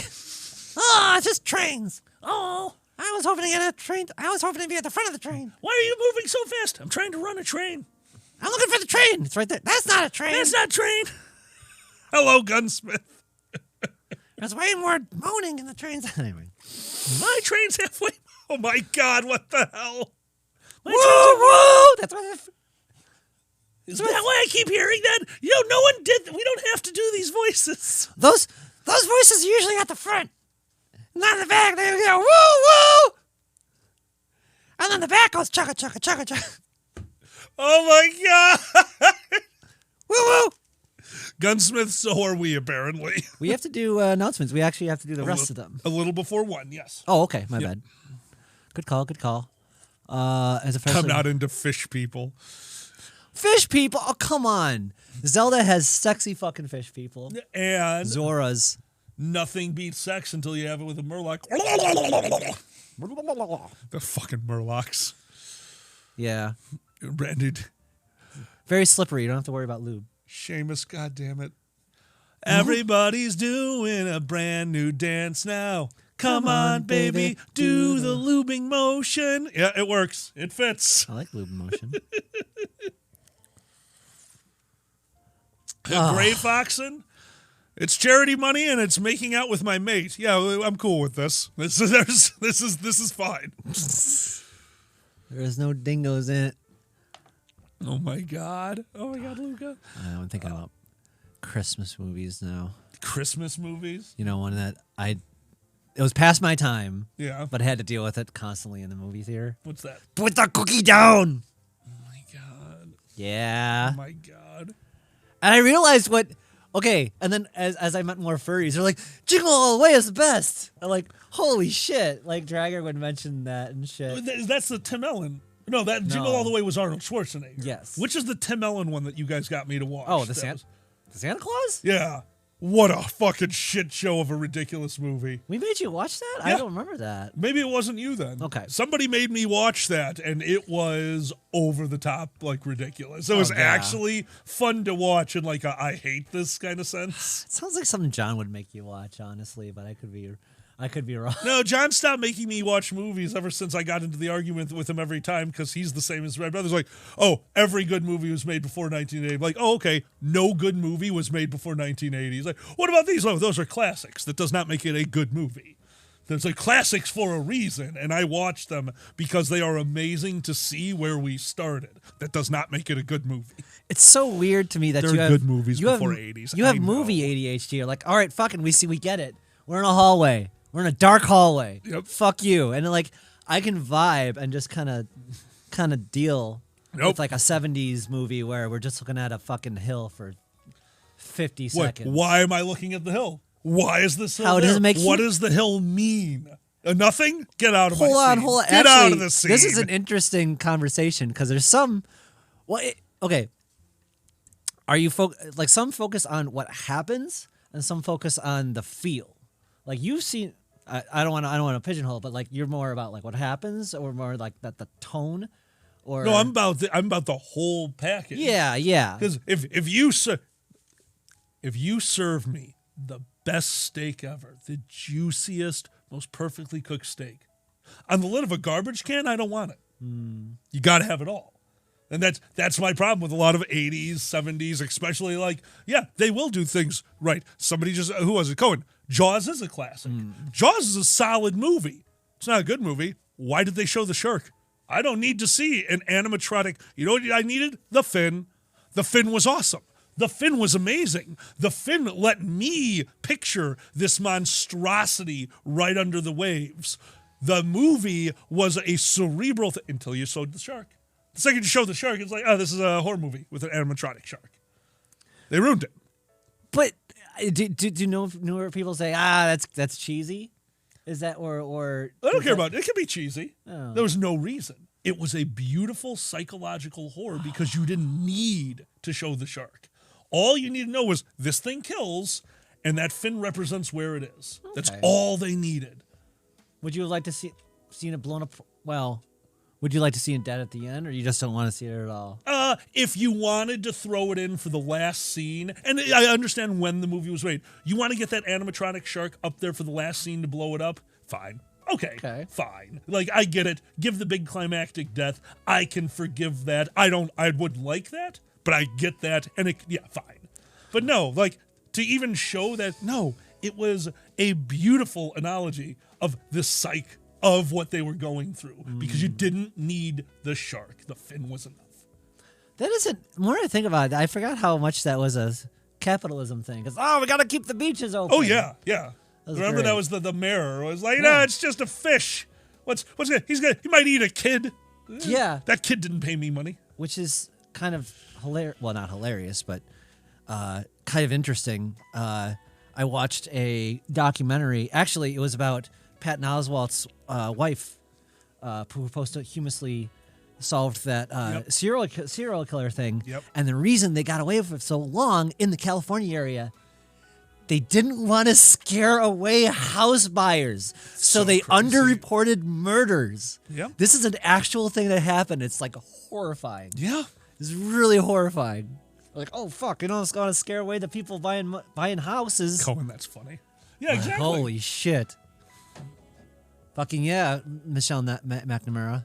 That whole series it was on HBO Plus or whatever. Yes, you're talking about Patton Oswalt. Come in the Dark or whatever the hell it is. Yeah, it's so good. Yeah, that's the best true crime I've seen. Demon Whiskey Nick, if you're into true crime, the one podcast I listen to, Small Town Murder, I highly recommend it. Two comedians talking about murders in small towns. They are funny. But they treat it with enough respect that I actually think it works. Yeah. That would be like with what me and Boozy are doing now. If you guys don't know, me and Boozy have started doing Legal Funhouse together, where I need to comment on cases. And every once in a while, I'm like, should we be commenting on this? People died. And then me and Boozy go, yeah. But it's hard to find that. The Small Town Murders, very good at finding the balance between comedy and, talking about people who you're talking about them on the worst day of their life. It's a weird balancing act. And if you don't know, you should know. I don't know. I can't confirm this. I'm going to guess they have the old episodes on the Twitch. And are we talking about their old... Hold on. Who are we talking about? Small Town Murder? The episodes that you're on for Boozy's Legal Funhouse. I don't know if he's published it yet. We just recorded it yesterday, but yes, it will be up on whatever they do their podcasts on. I'll get more info for you guys ASAP. Yeah. It might be on their Twitch as well. It'll probably also be on their Twitch. Yes. Yeah. So. Also, Love is in the Air.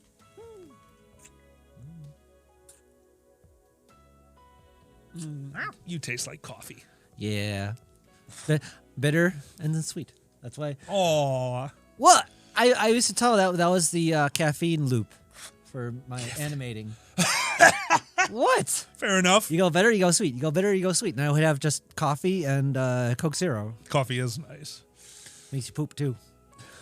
Which oh my God, I'm starting to feel a rumble. But anyway, rumble in the tumble. I'm feeling a rumbly tumbly. All right, so before we get to announcements, we promised you this last time, and then we had tech. By the way, for everyone who's here, if you were looking for our shows last week and you saw all the cancellations, apologies. We had to update OBS and the computer, and it should have went okay. It was the cameras. We have had so many massive camera failures because Updating Windows and OBS means that nothing knew what anything was anymore. Zan finally figured it out. I don't know how. Like, we have so many cords going into so many weird USB slots right now. It makes no sense. But it finally works, so now we're not going to touch it for a month. Oh, my God. Yes, Gray, I still need to make a drawing of me sipping a Cock Zero. It's just the outline of a cock. Well, that's different, but that's the ghost stick. So, what we didn't tell you yet was the incident at Youmacon. Now, Youmacon, for those of you who don't know, is an anime convention. I was invited 2 weeks before the event to be their live MC. I was going to open the convention, main events, opening ceremonies. I was the hype man. They wanted somebody to go out there and get the audience into it. I know how to do that. This is fine. So I went, and opening ceremonies went, and I met my co-host. First off, I love him. His name is Thomas. Thomas is an anime encyclopedia. Oh. The deep cuts, there was not a single anime that I could mention that he couldn't tell me the entire plot line for. Jeez. Voice actors, plot holes. So yeah, like when I needed to remember Little Slugger, Paranoia Agent, I think I got through the word little before it's a Paranoia Agent. I'm like, Jesus Christ. Wow. And to me, that's a deep cut. Like, Paranoia Agent, when we said that to the audience, 3 people knew what I was talking about, which is such a shame at an anime convention. Yeah. With a few hundred people in the audience, maybe 5 or 6 gave the, yeah, Paranoia Agent, I know that one. Like, wow, because that's good anime. It's funny how, well, this goes with anything, movies and TV or any pop culture. When you grow up, you realize that like things that used to be like really big at a certain time can be like not in the future. Yeah, oh yeah. That's so like Paranoia Agent was just one of those things you really heard about. And then there's like when I tell people, yeah, Hypercolor was the shit, and like everyone was wearing like, what are you talking about? Yep, it's, you know, it's so funny. Stuff it is like so that. funny. So we did opening ceremonies. I did some hype. I gave the stage over to the man who knew everything about anime. And it worked. It worked. So as I was obviously don't know anime, they obviously knew everything about anime. So opening ceremonies was us getting our feet wet. It was fine. It worked. Mm-hmm. We opened the event. I did some stuff and then got brought in for the masquerade. Mm. It's their version of a fursuit parade. They do it in main events, and it's the show where everyone who's in garb, everyone who's dressed as an anime character gets to go up on stage. And some of them do skits, and some of them are going for an international, worldwide competition. 2 of them. 2 different competitions, real judges in the audience. And they're going to be the representative for America in the worldwide cosplay competition. This was I had no idea. Like, I thought this was like the dance competition at Furry. Like, yeah, the judges are real. They're dancers. It's nice, but that's where it stops. It's the competition. I got first place. Yay. This was, I got first place. Now I just got a full round trip flight and vacation to Japan, where I'm going to compete again for the world title, which then means I get to go to a bunch of these conventions where I will be the judge. Mm. That's what they're playing for. Like, this is almost life-changing. Like, we better take this seriously. Mm-hmm. So we did not take it seriously. Oh, shit. But we had fun, and then it came time for judging. Mm-hmm. The show was already running over. That was weird. I think somebody just hit our garage. Wonderful. The show had already run over, and they just left to do the deliberation. Now, after the show is the biggest event at an anime con. What do you think the biggest event at an anime con is? And I'm not talking about like, this one looks a little bit bigger. I'm talking about you look and they're like, that's the biggest event we're going to have. Anime premieres. Nope. No, what is it? The dance. Oh. The dance is off the chain. It is ridiculous. Just a regular dance? Our equivalency rave? of the rave, the night rave, to the point where the line to get into this was so long that people who got into the line as the event should have started, so we're talking about they got into line at around 9 o'clock, were getting in halfway through the dance. If you did not show up early, you were in line for an hour and a half plus. Oh my God. One of the reasons is they're searching people on the way in, and as you're searching, you look over to the right, and there's a stretcher and a on-call nurse, because this thing is so big and so many people go in there having already taken their drugs, that they have medical team, ambulance downstairs, medical team in the vestibule of the dance, ready to go if needed. That's how big this thing is. Holy crap. So when I tell you that the judges who needed to deliberate for a worldwide competition, and we needed to wait for them to come back to award it, we couldn't do the next panel until they had come back. They left the room to deliberate as we should have been tearing down for the dance. Half an hour later, Thomas finished his half-hour stand-up routine. Now, as a comedian, it was a good routine. If I were an anime fan, it was a great routine. All it was references. Yeah. So the weird thing about that is only half the audience can get any given reference. There's too much anime. So they did a deep cut, and they get from like 5 people. You know, they held the audience. They did good. I didn't understand half of what they were saying. So I get up on the stage. Now it's both of our turn. They've done half an hour of stand-up. They're not a stand-up. They did a good job. Now we need to stall. And they bring us up onto stage. And very quickly I went into it because they were talking about violent anime. It's like, well, can you give me the anime of an anime that I could show my parents? And he goes, oh, Black Bible would be good. And there was a rolling laughter over the audience. Or Bible Black. Bible Black would be good. And I heard there was a rolling laughter over the audience. I'm like, oh, you're messing with me. He's like, yeah, I'm messing with you. How about Hellsing? I'm like, oh, the word hell is in that. I think you're messing with me still. I was like, oh. And he listed off a few really nasty animes. We get off stage. The head of marketing, their version of their Twitter liaison, comes up to me and goes, what did you guys do? Like, what? He's like, dude, Facebook is exploding. Did you guys say something racist? This is my job now. Yeah. This is what I do for a living. And a guy in charge of a 20,000 person anime con just walked up to me and asked, did we say something racist on stage?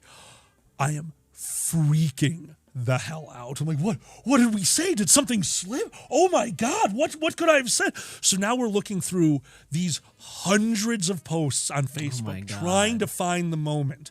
They're like, what? So we find the video. It was the moment I just told you.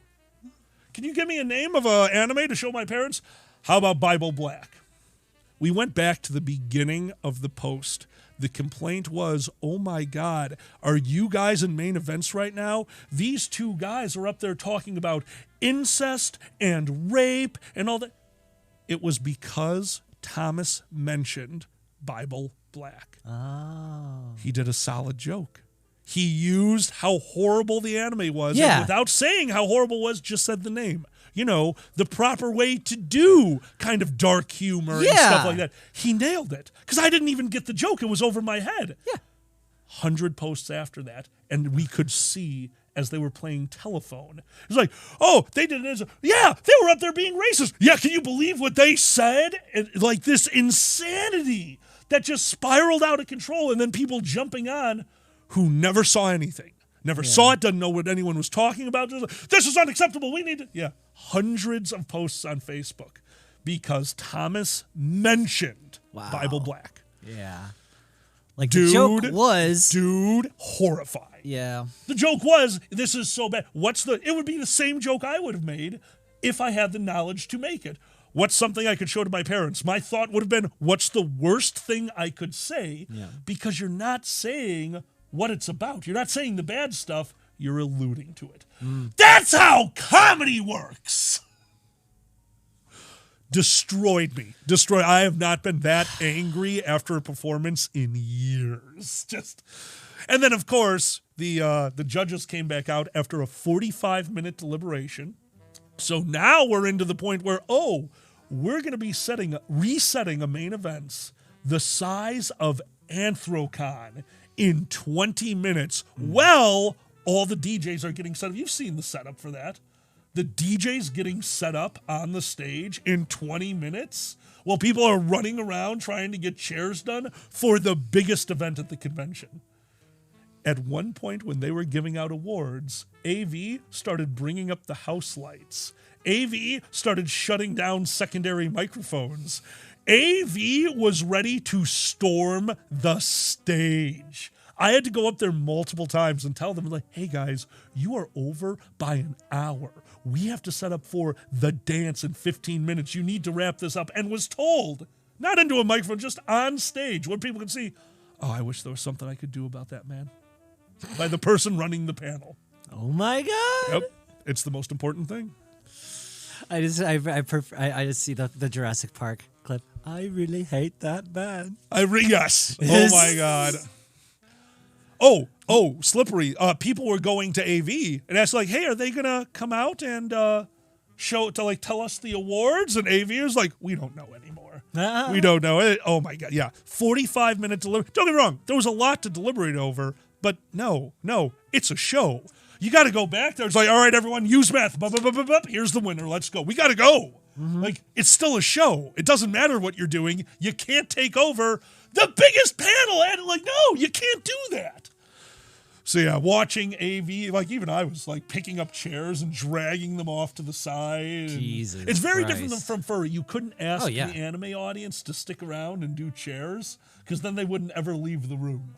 Apparently that's what I was told. Like, yeah, if you have them do that, it's going to be a bigger pain in the ass getting them to leave than putting the chairs away. I'm like, that's crazy. All right. Furry's got this whole we're a family vibe. Yeah, very much. Y'all like, hey, could you do this for us? They're like, oh yeah, sure. I'll grab a couple chairs. And it's anime like, is to a point as well. It's a big happy family. It's still a little different. Sure, absolutely. Yeah, well, like you said, it's the big difference being that we make our own content. We're not waiting on someone to make an animated drop or something. Agreed. And I think a lot of anime people, again, you're talking about a younger crowd that probably doesn't get out of their house very often. They're not going to want to volunteer. They want to go and enjoy the event. And I respect that. I came back from COVID and my thought was, I just want to enjoy a con. Like, I don't really want to run this one. And then I did. I went out and enjoyed a con. It was nice, But yeah, I think that's more of what a lot of anime, not all, but when we were at closing and we thanked the volunteers, 200 to 300 people in the audience, like 4 people stood up for volunteering. So gives you an idea. Yeah, totally. Oh my God, Vegas. I mean, yeah, Vegas, you're not wrong. Oh. Anyway. Oh man. All right, where are we? Make a decision for the love of God, right? Slippery, you're not wrong. I mean, why do people staff to get rooms? Anyway. The big one for this high level staff get priority passes to the elevators. Like that's and you said the stairs were closed? The stairs were closed at the bottom, which is a problem because that means people were going down 70 flights of stairs to then get off on the 6th floor. Do not forget, the hotel that we are in, the Detroit Hotel, was built during the riots. It is built to be a maze. It is built to stop people from being able to storm to the point where the elevator banks are in the center of this pillar in the middle of a very large atrium. The bridges to get to the central pillar on all but the bottom floor are made to be blown out without damaging the structure of this building in the slightest. It is made that they need to shut down the elevators from going to one, and they can stop you from getting on any other floor with explosives. This is a real thing. Yeah, the hotel is a labyrinth. What the hell? And one of the things they have is they didn't want people to get up to rooms without using they want to be able to control where people go. So there's no stairways down to an easily accessible floor that you can get to by walking. You must use the elevators. So people were going from 70 down to the lowest they could go 5, and there was a pile of people down there. You're never getting on that elevator because people were riding the elevator to go up to come back down. So it was fist fights on the elevator, and from what I understood, to clear out the hotel on Sunday checkout took 7 hours because people were getting up at 7 to do this. And it was crazy. It was crazy. That's insane. Slippery, believe it or not, Detroit proper, where we were at, gorgeous. Absolutely.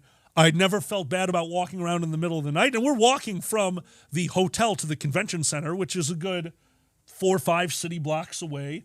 It's beautiful. It's a really nice area. Detroit's working on it. I mean, they're trying. I mean, like, I haven't been there. I can't say anything. Every place has their nice areas. So, like, yeah. Buddy, you're screwed. Oh, God. Congrats, buddy. That's awesome. Dude, that's amazing. That's good. That's true. That's true. That being said, it is time.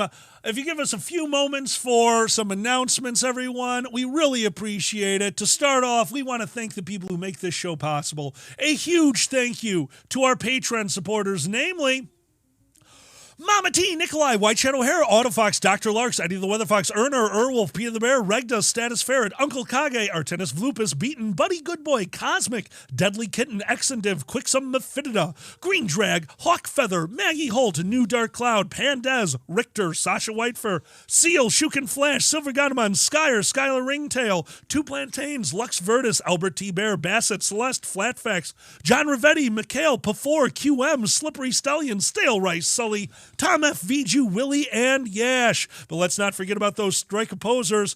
Petrov Neutrino, Big Ben, Biggs Buckingham, Wolfia and Miss Lily for that really cool family one. Tezcat Magic Jag, Sue Deer and Benny, Nisbet, Coda Masters, Maggie Holt, Dragor, Fluff, Tobotter, Ziggy, Connie Wolfwich, Beaton, Foxamore, Tikel, and Gray Foxen.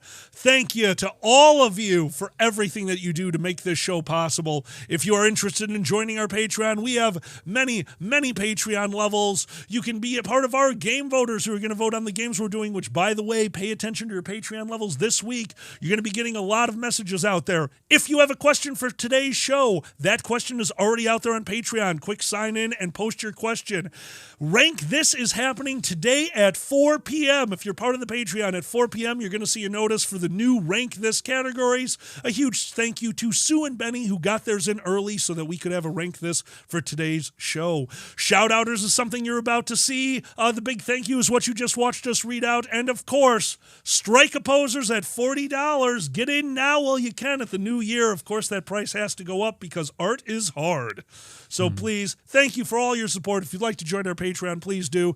And as always, if you have a moment, if you could, like and subscribe, hit that follow button, make sure you turn on notifications. It helps us get word out to you when we are streaming. Speaking of streaming, the rest of this week, Multiplayer Monday is back tomorrow night at 7 p.m., followed by Heroic Hump Day, 4 p.m. on Wednesday, where we will be playing a weird game for you all, and then Billiards But Thursday coming back Thursday, 7 p.m. Central. Thank you all for everything. Please, if you get a chance to tune in, and don't forget, robe up. Robe up and it'll make you feel better. Robe up and it'll make it all right. Robe up and it'll bring it all together. So let's watch a Dragon show and stay the fuck inside. And we're back. All right, we did it. That was my reason to take a few breaths. That's a good reason to breathe. I like it. You like breathing? I don't know. Oh, you're all good, Slippery. I mean, I like breathing when it's not sexual. Oh, my God. I'm going to blow my nose. You talk. All right, good luck. Hey, everybody. Alcohol's going to blow his nose. And I'm going to comment on that. And I'm going to give him great detail of how he's using a paper towel. Because that's what we do. We're millennials. We kill napkins. Or no, I'm Gen Xer, actually. We ruin napkins. Yeah. I'm the last Gen Xer. 1980. Yeah, baby. Thanks for listening to us at work, Rusty. I try to get our audio versions off on our... I'm going to be better about that, getting the audio versions on our podcast form if you need that. We forgot to do it again, didn't we? I did. I forgot to start up Audacity, but it's okay. I'm always worried about having Audacity running just because it's another reason to crash the computer. And after this last week, I'm worried about that. Okay. Audacity, I don't see completely crash the computer. Anything from Adobe, yes. OBS, very possible. Very, very possible. I don't know. Oh, my God. It's like, oh, B's nervous about having a puppy. B, that puppy's going to love you. Yeah. And if you're nervous about it, then you have the right attitude. Yeah. You know, you want to take care of him. Take care of the puppy. Yeah, you'll take care of the Yay, puppy. And be open to advice from someone you trust about, how to take care of the pup and all that kind of stuff. I don't know anything about Pet the pup. Pet the pupper. Pet the pupper. Walk the pupper. Oh, walking the pupper. Play with the pupper. Well, that's a good one. I learned this all from Nintendogs. The next thing we have, shout-outs. Now, shout-outs. I wonder who is next. Shout-outs are very simple. Shout-outs are everybody. Let's go back to that page really fast. Shout-outs are everyone at $3 and above gets their name thrown into a cup. This is the cup. It's got a bunch of names in it, see? We will be doing a few shout-outs right now. That being said, we are going to keep that level open for through the end of this month. If you'd like to join our Patreon at $3 or above, we have just reset the cup. It just happened. So if you join this month, we will take some time and throw your name into the cup. You don't have to wait till the next cycle. That being said, it's time. Who's our first shout out to? First gun goes out to Regda. Regda, you got the very first shout out of the cup, and that doesn't make that makes a lot of sense to me. Regda being a luck god. Oh yeah, Regda went to Vegas. It was very weird. They were playing in Vegas, and all the cameras were looking at them, and you know the guy sitting in the control room that has 40 TVs in front of him, and only one of them has porn on it. You walk in, you're like, "Are you watching porn?" He's like, "No, I'm watching room 404." It's like, "Is room 404 porn?" They're like, "Yeah." They're like, "How does that happen?" I was like, "I don't know, 404. It's not here." It's a really weird camera, but I appreciate it. But that's not part of the story. So they're watching Regda because Regda's doing a great job at blackjack. Just nailing everything. Like, they got to be counting cards.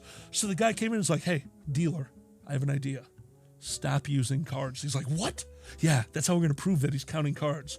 Use potato chips." So they start dealing potato chips. Fucking Regda gets lays. Yeah, fucking got laid in the middle of the game. That's how lucky they were. They're like, "This isn't card counting. This is a whole new thing." And then we made out because love is in the air.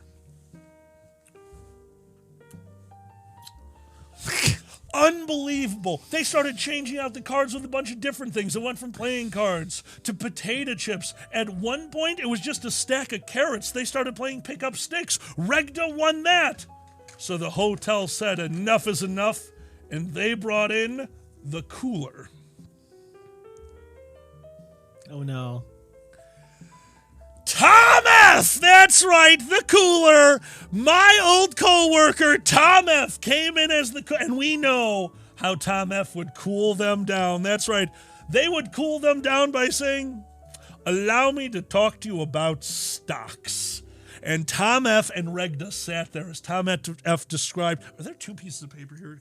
Are my fingers not working? No, let's see. I think it's just thick. It's just thick. Dummy thick. Dummy thick paper. Tom F came in and started describing stocks to Regda, and Regda's like, "Well, wait a minute. I'm a luck god. I know what to do." So Regda got onto Twitter, bought a blue check mark, and declared that they had a new form of insulin that they were giving out for free. And Tom F was like, "You're going to destroy the market. How can you do this? I need help." And then Tom F looked at me and goes, "You know what I always say?" And I looked at him and said, "Goonie goo goo." And he looked at me and said, "No." And then we continued on. That's an inside joke only for me and Tom. No one can get that. Okay. Goonie goo goo, baby. Goonie goo goo. Pick up dicks. I mean. So now they've got a plan. Regda is going to crash the stock market. Tom is trying to help, but they also want to make money, so they need their own broker. They need somebody who's going to save the day but make the money while doing it. You know who that's going to be? Who's that? They're in the chat. Buddy Good Boy! That's right. They're like, "Oh, who can we get that's going to be a shitty scumbag broker with a heart of gold?" They're like, "Buddy Good Boy." That's exactly what they're like. "Oh, Good Boy." And then they started talking about what to do with puppies. You got to pet the puppies. They're all petting Buddy Good Boy. His leg is shaking because, you're getting petting. That's where the keyboard was. You see? Full circle. Buddy Good Boy's leg is twitching so much from the petting. It's just buy, all at the lowest value of these pharmaceutical companies. And finally, as they stopped scritching Buddy Good Boy, they looked, and the account had made 40 billion trillion quintillion dollars. And Bezos realized he made a mistake. And at the end of the day, one of those is worth more than the other. Because fuck Bezos. Yay. Good job, buddy. Thank you so much to our shout-outers, Regda, Tom F, and Buddy Good Boy. Guys, you rock. You're amazing. Thank you for the support. Let's not fuck this up. Putting those into the baggie. Fatillion. Fatillion. It's a lot. I'm so glad Buddy was in the chat. Hi, Buddy. Yeah. All right. We might do a weird reset on the cup at the end of the month. Those names might get thrown in. We'll see how we decide to do it. Floaty arm. Floaty arm. I love it. Well, we got a couch, so it just looks like Alkali's being weird. There we go. There's too much green screen on the couch. Yeah. Just like, I'm just going to stick my arm here with the... that's going to look bad. No, let's not do that. Let's not do that. Anyway. Oh, my God. I love you. Let's not do that. Let's not do that. Rusty, we cannot wait to see all of you. By the way, yeah, we will be at MFF, guys. My schedule is a little light. So I think keep your eye on our Twitter and Telegram. We're going to find some time to just go to the bar. We're going to tell you. We're at the bar for the next 2 hours. Yeah. So that's going to be a great time to see us. You will also see me at the dealer's den table quite often. Awesome. Yeah, Maggie. Yeah, it's okay. It's okay.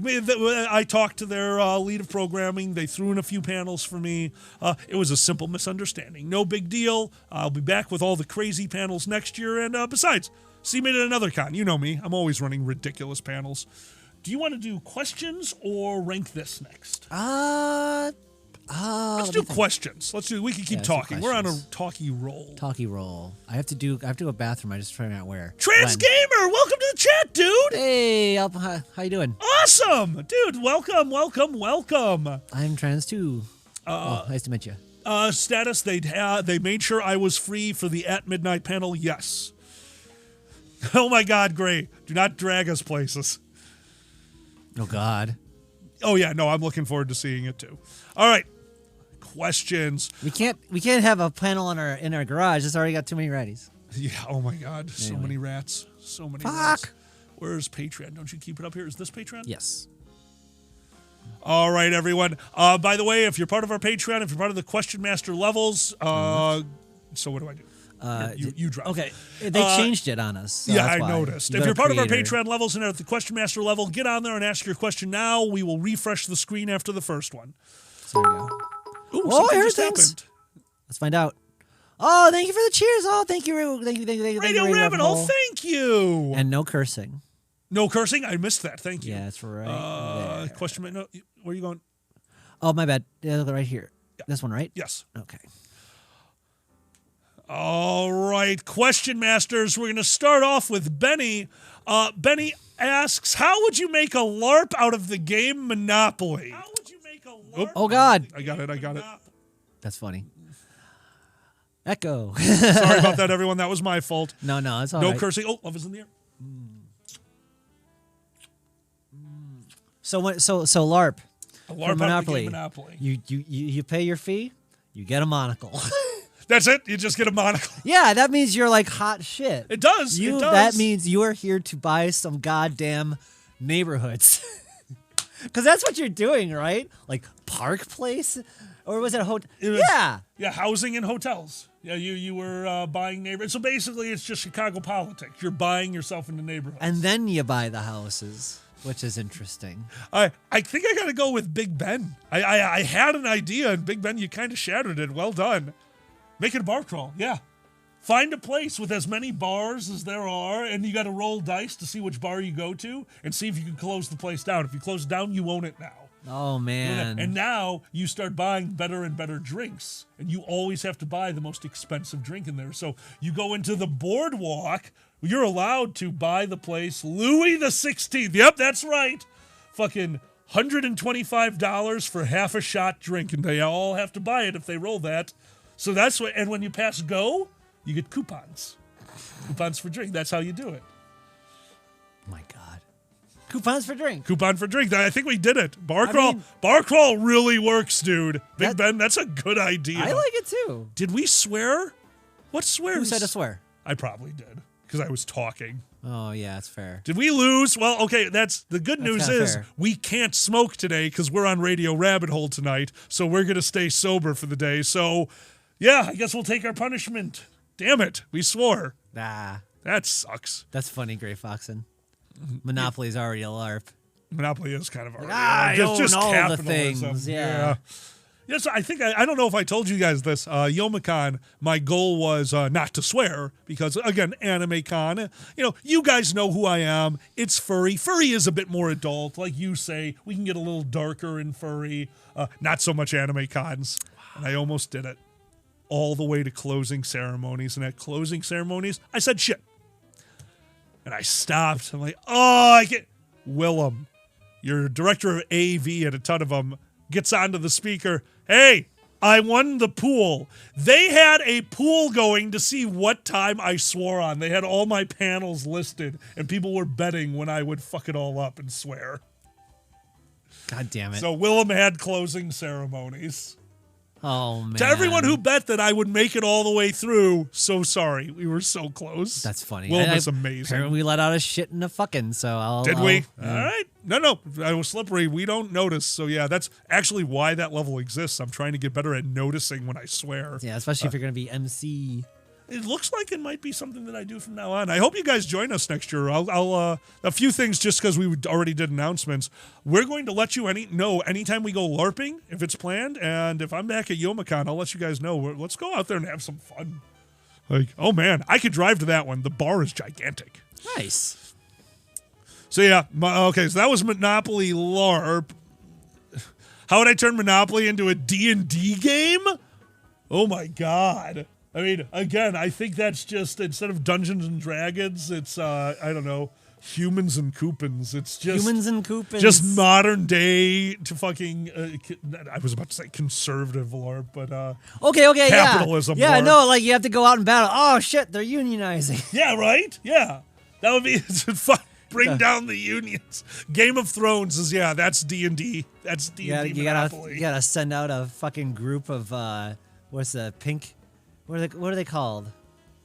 Pink slips? Not the pink slips. There's a certain group of people who was hired to bust the union. Oh, breakers. Union busters. Basically, yeah. There was a... Thank you, Pinkertons. Oh, wow. I haven't heard that term in a long time. Yeah, sorry. I couldn't remember the term. I couldn't either. I wouldn't have thought of that. Oh, my God. Good one. Oh, my God. I actually learned quite a bit from one of our favorite comedians on Drunk History, Kyle Kinane, about Chicago riots for labor. We watched that one together, but I was drunk, so I don't remember most of it. Exactly. It was weird. We were playing at home. I got drunk for the first time in a while last night, like drunk. And, I forgot that feeling. And then this morning, I slept till half an hour before the show. Like, you got up at 7. You're like, hey, I'm going to get up. I'm like, okay. You left the room, and I'm like, I can stretch out in this bed, and I feel like shit. And then it was 11. Yeah. I actually should have joined you on the booze because that's good booze. But it's my scotch. Oh yeah. It was just the 10-year. It's a decent scotch. I like it. Lagenvulin 10. Lagenflugen? Lagenflugen. I can't even say it. Lafroig? No. Oh wait, did we have Lafroig last night? We didn't have thought so. Lagenvulin. You're right. I had my Lafroig 10-year. I was like, is that how you pronounce that? You are correct. Okay. I'm wrong. Socialism the Wizard. I love you. Yes. Our next question comes from Tikel. How many more times do you think you can get away with dildos in your "We're streaming soon" opening video before Twitch catches on? Oh. Tikel, I mean, the problem we're running into is we're pretty sure at this point, like we've been told this by a few people, if by some miracle we meet the Twitch's standards of attendance, of audience, because to get to the next level in Twitch, we need to have an average audience, over a month, 30 days of like over 65. Is that it? Like, we have to have our average over a month be 65. And during that, we still need to run 13 hours of shows or something more than that. Transgamer, thank you so much for that follow. Thank you. If we made it, all they have to do is watch our show and be like, no, we're not letting you guys be partners. Yeah, you make out on the stream, you smoke weed regularly, you talk about drugs, and that's the worst part. Okay, we're stopping smoking on the stream. If you haven't noticed, we turn off the camera. Is it 75? Thank you, Takola. So 75 average over a 30-day period where we must stream for over 20 hours, something like that. That's really rough. And to know that they would just take one look at the show and be like, nope, you're telling people how to smoke safely? How dare you? Yeah. Like, I don't think we can ever get to the next level. It's so funny to me, like, that we we live with this now. Seamus, oh when my we God. grew up with cigarettes as just a Right. thing everyone does. Right? Yeah. It was my dad's 80th birthday yesterday. Uh-huh. You know, so of course, as me and my brother, what are we going to do? We roasted the shit out of him. Mm-hmm. And one of my brother's favorite stories is my dad at our birthday parties, because, you know, I was August 23rd. My brother's September 11th. Mm-hmm. September 10th. Holy shit. September 10th. And so we would just have a joint party. I can still remember my dad, cigarette in his mouth, crouching down, bringing us both in. When your relatives give you a gift, I don't care what it is, you fucking thank them. You thank them, you be I don't care if it's socks. You thank them. And I can still picture him, the fucking lit cigarette in his mouth, huddled up with his kids. Like, yeah, that's totally normal. Holy shit. Oh, yeah. Yeah, that was like the thing. Oh, absolutely. And it was interesting to go ahead. The Radio Rabbit Hole.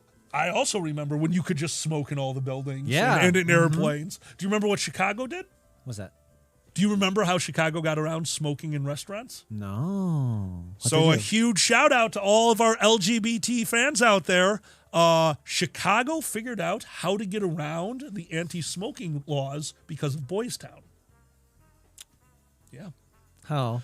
Boys Town for years had a show. It was one of the not cross-dressing. There's a word for that, where they get up on stage and it's they're all in drag queen. Okay. One of the shows out in Chicago, the entire audience was part of the show. They were all considered actors as they walked in. Look at the law, the anti-smoking law. You know who it doesn't apply to? Who's that? Actors. You can smoke on stage. You absolutely could smoke on stage even after they banned smoking. Okay. A handful of Chicago bars put a small, like literally soapbox, the equivalency of like a 2x4 in the corner, had an MC get up there and said, "The show begins." And they declared everyone in the bar an actor and they were allowed to smoke. They got away with it for a few years. Yeah, it worked. That was a Chicago thing. I want to say Bill Hicks had a bit like that, like I'm smoking on stage because this is now part of the bit, and I can do that now, so this is legal now. Yeah. That was basically it. Yeah. Slippery Stelling, the private club thing, came with other caveats that made that one more difficult. But you could always just declare, this is a performance, you are all actors. It's improv. It worked immediately with a sentence. That's all you needed. Yeah. Fucking crazy. Legality. Yeah. It's amazing what we'll do to get around things. Oh, yeah, of course. What was the question? Time to rewrite this. I don't remember. I don't remember it either. Chicago laws. Oh, this was before they with the dildo on our opening. Yeah. So yeah. Long story short. We're bad. Fucked. Is that you can't put a dildo on the No, on you the can screen? specifically can't. Remember during our 13-hour stream? Okay. Boozy came in through Discord with some dildos in the background. Yes. And the moment we mentioned it, Boozy turned on the filter to blur out their background. Yeah. They knew what they were doing. It was a joke. Like, we can't do that on Twitch. Yeah. Gotcha. What about flashlights? I don't know. You probably can't have any fake genitalia on the screen. Or real. Or Either real. way, they're not a fan. Yes. Dildo forever. Dildo forever. Yeah, honestly, like I'll have to look at the numbers on it, but if we ever get offered, it's like, hey, you want to be part of the next level of Twitch? Like, can we still make out? No. Then no. No, I do not. Can we show missiles? Because those are basically Those dicks. are They're dicks. basically dicks.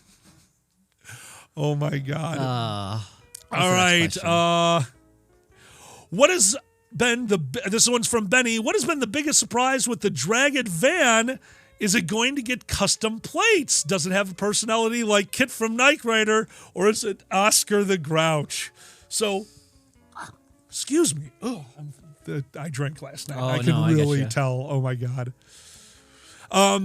So the Dragon van does have a bit of a personality. You haven't got to experience yet. The biggest part of its personality is what happens if you start going over 70 in it. Its personality is, I don't know, the shakes. Oh no. And above 70, it starts to feel a little bit like you're driving a truck. But at 70, you're setting the cruise. It's so nice. Its other personality, blind spots.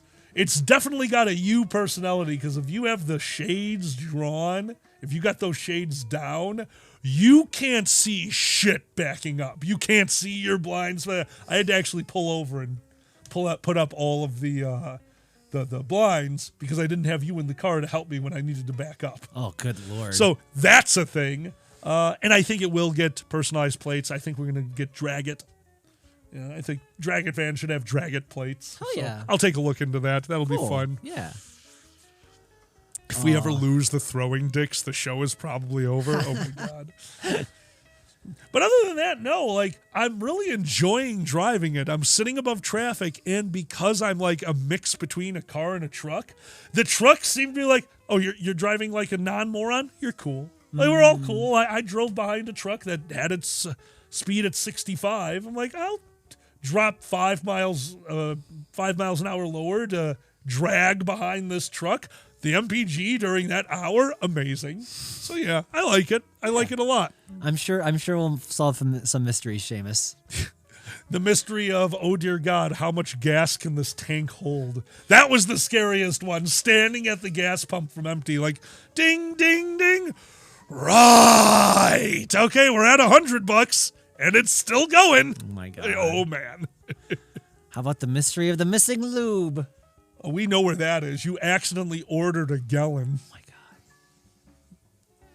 Fuck. Okay, quick story. Yeah. Fuck. That's it in a nutshell. I ordered a gallon of lube way earlier and after I got surgery because I thought, oh, what water based? This should be good. It's terrible. It's like the worst water based. It turns into sticky, tacky bullshit within 5 seconds. Like, unless you're in the shower or something, I don't know. Let's just put it in the shower then. It is We've in the got shower. a gallon of shower lube now. Yeah. Oh That is God. literally what it's there for. We have a gallon of shower lube, and I don't even know if it's good for that. I'm assuming. Like, anyway. So out of nowhere, it says that I bought a gallon of lube. I'm like, what the fuck is this? What is? I accidentally subscribed the first time. That may So I understand that subscribe and save thing. It's so I'm usually pretty good about. I do not like that it's the default. That That's should really not shitty. be the default. Yeah, I agree. Like, I didn't know we had that. Yeah. No, it's Fuck you. It's the default for anything that can be subscribe and save. When you click on it, if you click add to cart, it's subscribe and save. And I'm Have pretty to sure check it wasn't every always time. like that. It just changed it out of nowhere. They changed it a while ago. Yeah. No, it was not always like that. Anyway. To Gray Foxen and Biggest, Gray Foxen, yes, I have every intention of installing a backup camera. This thing is too big. I'm not used to driving a vehicle this large. I want a backup camera, especially because while pulling out of that underground parking garage, that took a lot. To do that by myself, that was kind of annoying. Also, I didn't know the height of the van, so I'm looking, it's like, okay, this place can only handle 9 feet. I'm 8 feet, and the van's like slightly taller. I'm not 8 feet, but you get the idea. Like, the van's, I should be okay. Yeah, I was okay with the van, but not with the fucking antenna, which is just bam, bam, bam, hitting the rafters above me in the garage, and it sounds so bad. And I'm like, okay, well, maybe I shouldn't be in here. Wow. I felt like when I finally got out of the parking garage, I was like, okay, I need to start heading home. I was so flustered from how much it took to get out of the parking garage that I went the wrong way immediately. Oh my God. Oh God. Oh yeah, no, Seamus. The moment that it's just not something I ever had to think about. Like, I've never had a car where the height mattered. Even the old Suburban when we would drive with John the Human, like, it was an 8-foot tall car. Like, you don't think 8 feet. Everything can handle 8 feet. You don't think of stuff like that. No, totally. Just know your height. Don't become a YouTube video. Yeah, very much so. Oh man. What's our next question? And we're finishing it off with, well, let's see if anyone else came in. We're going to refresh the screen really fast, see if anyone jumped in. All right, our final question goes to Briggs. Briggs asks, do you think this will really be the final run of the McRib? No. It's just one of those things they always bring back. Of course they do. It's a cash cow. We know people who work at McDonald's. A handful of the people we know who work at McDonald's always take the first day of the McRib off because it's so busy. No, they will never get rid of the McRib. It's a cheap thing that people swarm to buy. You know what they'll get rid of? Keeping the McRib active for a month at a time. They'll just do, this week, McRib. Sell 1 billion McRibs and then take it off the menu for a month. Hey, this week, the McRib. Sell 1 billion McRibs and take it off the menu for a month. Oh, man. Hey, you know what's this week? What? The McRib. Sell 1 billion McRibs. No, they'll never get rid of that piece of shit. You gotta do Taco Bell. Have a what fuckerito, new one every week. I need to. I'm sure there's a master calendar of just the weird rotation of future foods. I mean, that's the way. There is. There's definitely one of those. You know how you know that? The posters. They have them in the window. It's the same one every time. Those fucking one of those disgusting 1,000,000-calorie fries that they do. You know what I'm talking about? What's the Taco Bell fries? They had spicy fries or something. Whatever. You know what I'm talking about. Okay. Yeah. Those things are like 1,200 calories. Same poster every time they're available. Same poster goes up. Yes, they're on a rotation. It's goofy. I love how Taco Bell, they've stuck with the box, which used to be the $5 box, but now. Yes, you're right. It was a $5 box. I love the $5 box. Yeah, it's still the box. They still always have that because it's the core concept of just give me a bunch of tasty shit and a drink. I think it's kind of brilliant because you can always change it. Oh, yeah, it's absolutely. Just give me the box. Fuck it. Give me the box. Give me the fucking box. Okay, so really quick to go over these retro. I don't know what SawCon is, but if it's a Halloween-style convention, I would go to that. Sounds interesting. And Gray Foxen, if you're sending us a backup camera, I mean, hell, I'm not going to say no because, yes, I am doing a backup camera. Oh, and I forgot to mention, Biggest, you had said it above, I do have the circles on my backup mirrors. I just haven't, mentally got to where I'm understanding how to use them yet. I'll get there. I only drove the thing once for an extended amount of time, and I specifically did it during hours where I could just get on the highway and go. We're running out of time, so we gotta go questions. That was the last question. Oh, sweet. Yeah, no, we got it. It's time. 10. Yep. Ready? 10. All right, everyone. Reminding you, first off, thank you to everyone who submitted questions. Today at 4 p.m. Central, if you are part of our Patreons and at a level where you are part of Rank This, the new Rank This question will be coming out. We will keep it active till the end of the month, and we will try to do them all. Gray Fox, and I saw you on the chat. Your top 10 question from last time, we came up with 3. Gray Foxen asked, the best pictures you've been at a convention. We don't get pictures of ourselves. Right. It's one of those things. If you've ever seen me at a con and asked for a picture, you'll always hear me say the same thing. Happy with your mouth open. Why? Because I don't like my smile. Yeah, there's no great pictures of us, so my apologies, Gray. Really didn't have anything. I didn't want your top 10 to suck. Feel free to submit to You Rock, buddy. Same. Yeah. Okay. No, Gray Fox, it was a good question. It's just because of the way we are, we're not big.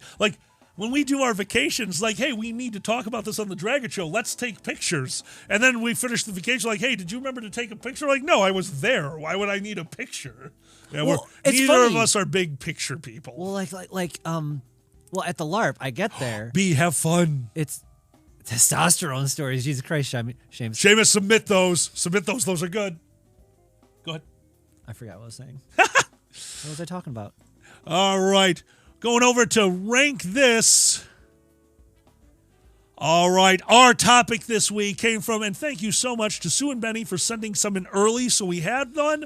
We chose Top 10 Most Unusual Abilities in RPGs submitted by the amazing Sue Deer. Thank you so much, Sue. Thank you, Sue. All right, so you did it from top down? Yeah. Understood. All right. Me and Zanny worked on this one together. I had RPGs are more my style, so I have a lot in here, but Zan had a few ridiculous ones, which, absolutely. Oh, dear God. Number 10 for top 10 most unusual abilities in RPGs.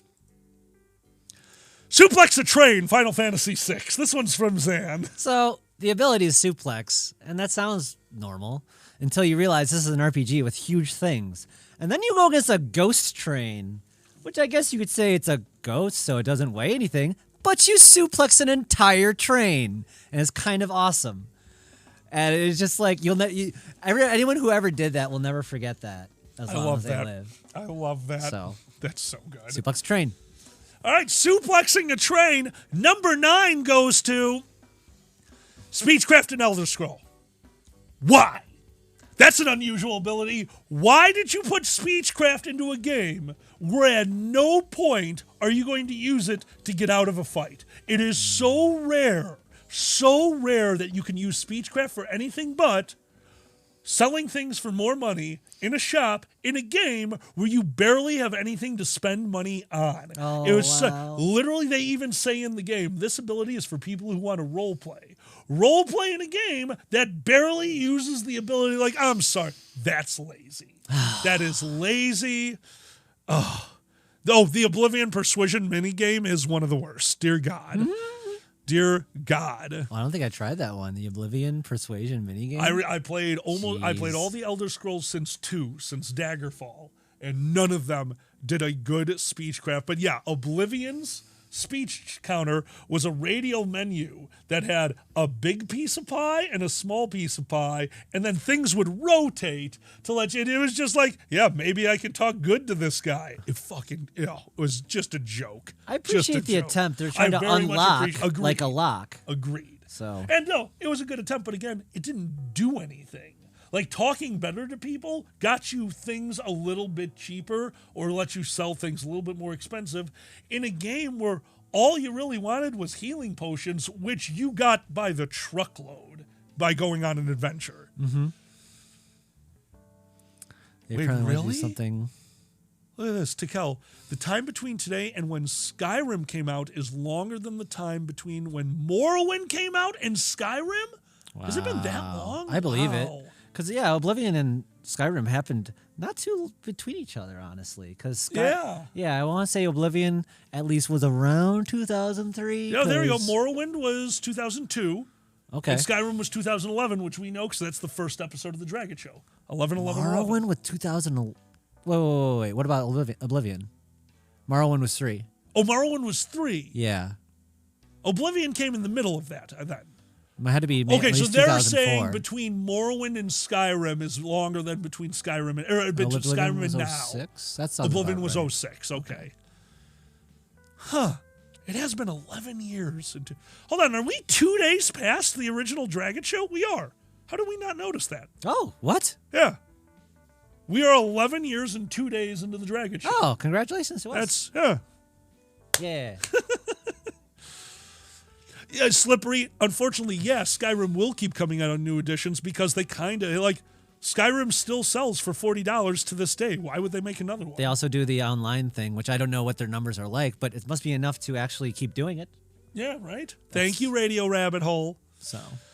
All right, so yeah, Speechcraft, Elder Scroll. It's an unusual, unfortunately, a lot of these to me, I think I got angry in the middle of writing this, and unusual abilities in RPGs turned into shitty abilities that shouldn't be there, which makes it unusual. So my bad, Sue. I think I took this and ran with it in a different direction. Bowser's vacuum ability? I don't remember that one. See, actually. Nick, I think you're talking about a game that neither myself or Zanny have played. Yeah. What is Bowser's vacuum ability? I'm going to guess it's from one of the Mario RPGs. I just don't know which one. Probably Paper Mario or something. Yeah. And if Gaming Stuka, if you're talking about Dragon Show episodes 101 through 200 best of, the reason we haven't done that yet is if you are big fans of the Dragon Show, you will remember when we did the best of episodes 1 through 100, we then took a 1.5 year long hiatus. And the reason for that was I had to listen to us. And I hate listening to myself so much, I stopped performing for over a year. It'll happen one day. I cannot listen to myself in old episodes. Oh, yeah. So it's so hard to find the best of when one of us is like, if I listen to that, I'm just going to be depressed. So, yeah. No, I get that. It's Bowser's Vor game. Oh, my God. It'll happen eventually. All right. Maybe. Well, we need to buy Fox fucking Bowser's Vacuum Vor game. I guess so. Oh, my God. I love it. Number 8, top 10 most unusual or angering abilities in RPG because of how I wrote this shit. Security and lockpicking in 90% of RPGs. Why? Why am I putting points into something when you can break down every door or destroy every treasure chest? Why? Why does it exist? And we're talking about good RPGs. We're talking about Divinity 2. Lockpicking, a skill. Lockpicks, an item. You get keys and soap. You can make a lockpick out of it. I learned all of this. None of it mattered. You could break every door and if you couldn't break it, you also couldn't pick it with a lockpick anyway. It was a plot chest, a plot door. Why did this ability exist? I just broke everything. I fireballed everything. And then somebody actually tried to counter that with, well, weapons have durability. I mean, yeah, mages don't, and they have flaming spear. Put it on top of a treasure chest.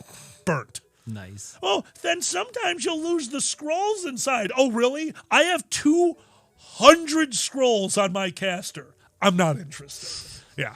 Lockpicking in almost every RPG. All right, number 7. What's this? Ooh, biggest. That's not a bad idea. What's that? We do Boozy's best of when he gets to 100 episodes, and they do our 101 through 200 best of. We'll trade. True. I think that's funny, Big Ben. Honestly, I think we should ask our audience and what they think. And I know a few have approached me and like really knowing which ones we. Oh yeah, no, that was an idea. I do like that idea of throwing it to everyone in the audience. Absolutely, like it will happen someday, guys. It's a thing. It's my bad. This one's on me. 1 hour of dildos. Yeah, that's the best of the Dragon Show. An hour of dildos. That seems right. Do not crowdsource content selection. I love you, Biggest. I love you so much. All right. Number 7. All right, number 7 in unusual and angering abilities in RPGs. Healing with guns. And I love Borderlands 2. I always played the Scion. Shoot him with love. Are you healed yet? Hey, Zan, stand still. I'd equipped the machine gun. How'd that feel? Great! I just want to see someone who played that like, I'm helping! And they're like, I learned from a video game. It has a cross on it. It's a healing gun. Blam, blam, stop! Sorry. I would keep the worst shotgun in the game because it was like a 16-barrel shotgun that was only usable if you were like next to the person. Hey, Zan, stand still. And I'd take the literal hand cannon. Bam! You're healed.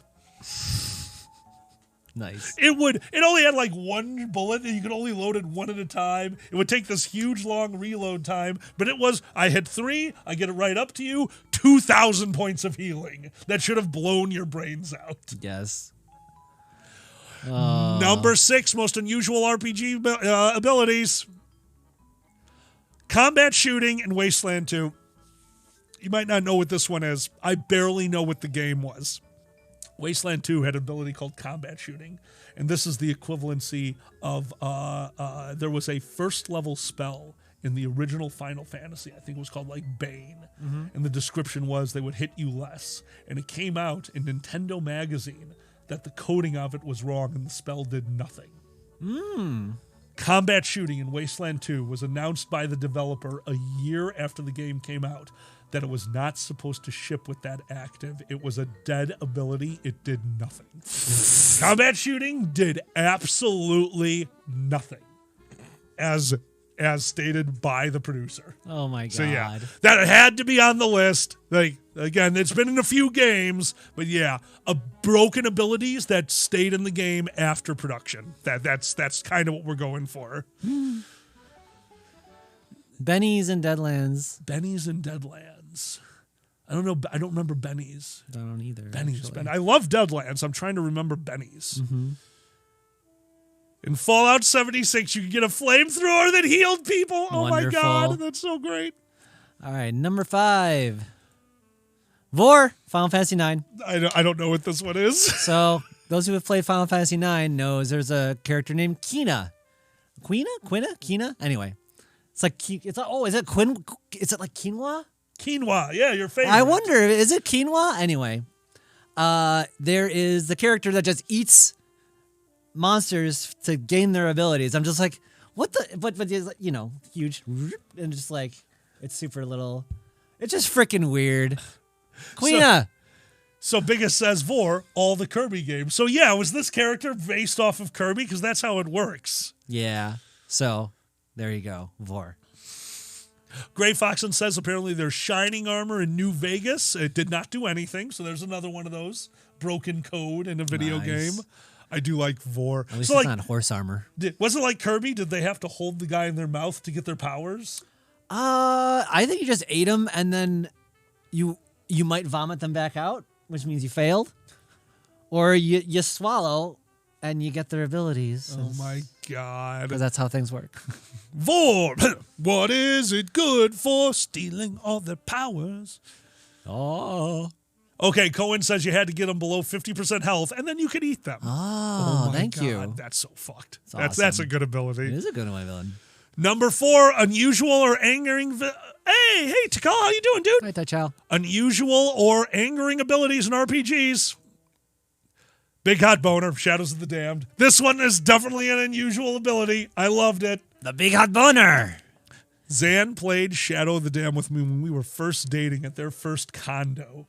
And we would lay there and play this game by, what was the name? Suda 51. Suda 51. And at one point, you were standing on top of a building shooting at, like, what's that anime called with the giants? Attack on Titan? Yeah. It was kind of like standing on a building and shooting the giants from Attack on Titan with a giant gun that you had to hold where your dick was while screaming, what was the line? Here's my big hot boner. Say hello to my big hot boner. Oh, my big hot boner. It was just, I think there was like 4 variations of my big hot boner. And that's all it was. That's like all. 10 minutes. It was a gun ability for one scene in this game, and we were dying. It's such a goofy moment. I loved it. Oh, man. Swallow it again. Oh. All right, Big Hot Boner, we're up to the top 3 now. Top 3 most unusual abilities in RPGs. Number 3 goes to Seppuku for damage, Xenogears. This one's you. So this is based on my memory. I tried to look it up, and someone can correct me if I'm wrong. Good morning, y'all. But the scientist character, who's very mysterious and has mysterious past, like scientists often do, gets a sword halfway through and gets new moves. Cool. Well, one of his most powerful moves is literally like turning his back on you and like through the stomach, just blood and shit and red toward them, and it hurt them, and I don't understand. It's a bioweapon. It made no sense even in the plot. I don't. If someone can help me other than just magic, and that was a super weird game anyway. I mean, you're fighting God. You're fighting the Bible. True. So they say that was Yoshimito. At least Yoshimitsu took damage. Yoshimitsu. This guy, when you did that, you at least got like almost half to like 75% damage, but you would like it would fuck them up too. It was like a fun thing to do. Okay. So at least makes a little sense. I like stuff like that. But this is just like, nope, I'm just through the stomach. I'm fine. It hurt you. I think it's a bioweapon. I'm pretty sure they had AIDS. Oh my God. It's the only thing that makes sense. Name another thing that makes sense. That's fine. I win. Okay, fine. AIDS. Number 2 most unusual abilities in RPG. Appraise. Just everywhere. We're getting back to exactly what I was talking about, Speechcraft and Elder Scroll. If you're going to put an appraise ability into your game, you better make sure that A, money means something, and B, it should change the value.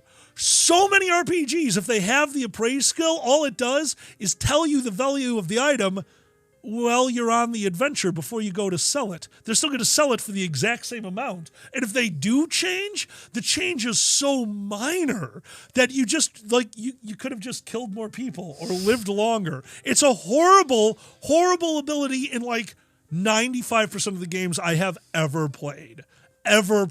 Yeah.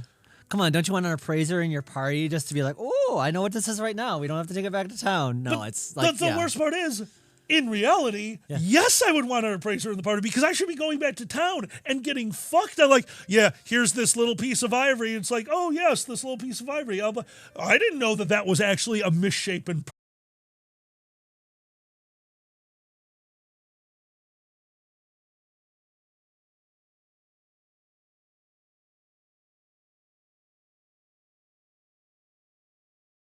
Could go sell these, but you would sell it to another real person. It's not a computer program. If you showed up to me and you handed me, I would try to fuck you every time.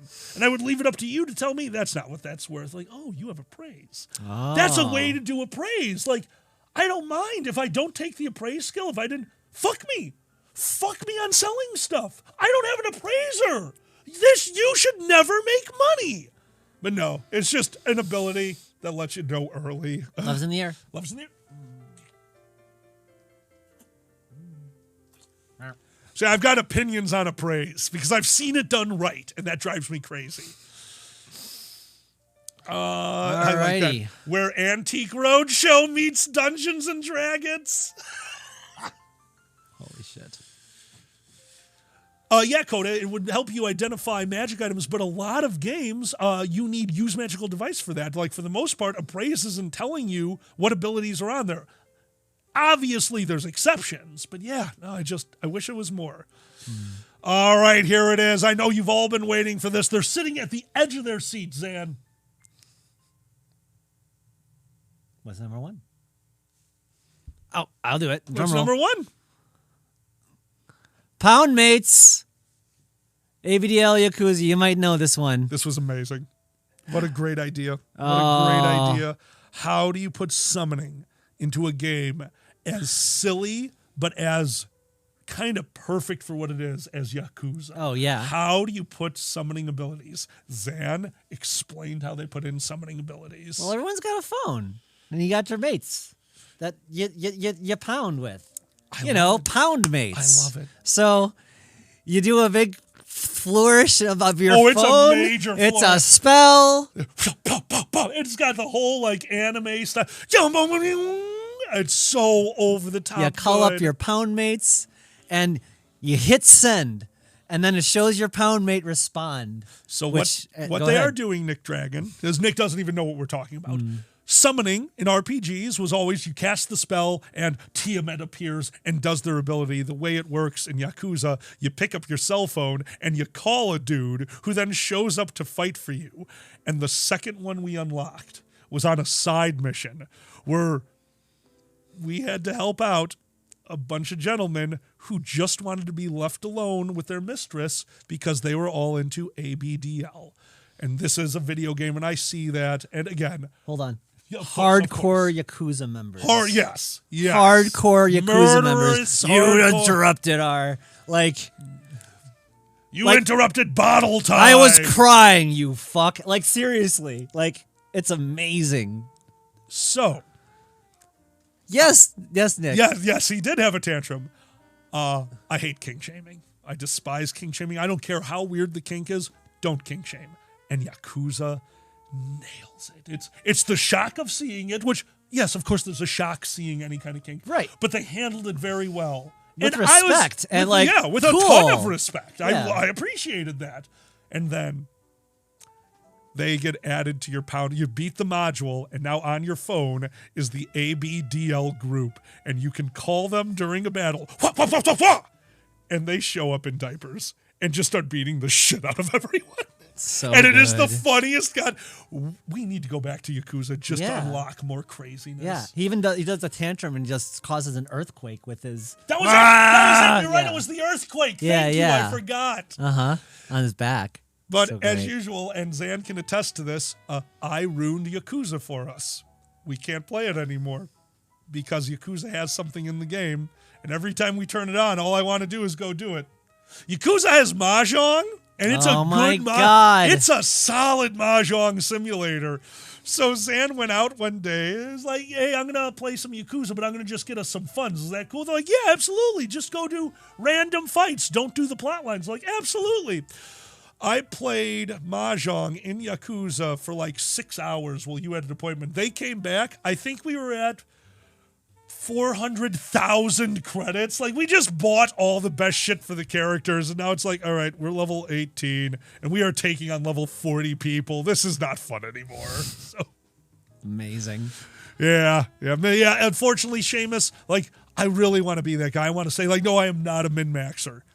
I am 100% a equipment min-maxer all the way. I will never min-max a character. I want to role play. You give me a store, I will sit there with Excel and 2 hours and find the best way to accomplish being the most powerful shit. Amazing. That's why one of the reasons why you didn't really like playing Diablo with me, because every time we go back to town, I'm like, moment I need my calculator. No, I need to play the game. That's what I'm here for. I don't want to do calculations. It's Boozy! Hey, Boozy. Hi, Boozy. We're actually going to jump off our list right now. Thank you so much for Sue. We hope you enjoyed it. The top 10 most unusual or angering abilities in RPGs. If you enjoyed this, don't forget, you can be part of this. We are about to redo all of the Rank This at $5. That post will be up at 4 p.m. today. That's a little more than 2 hours from now. Get in your Rank This. We'll keep that post active till the end of the month. Please join our Patreon, help us out, and give us more shit to rank. Thanks, everyone. How you doing, Boozy?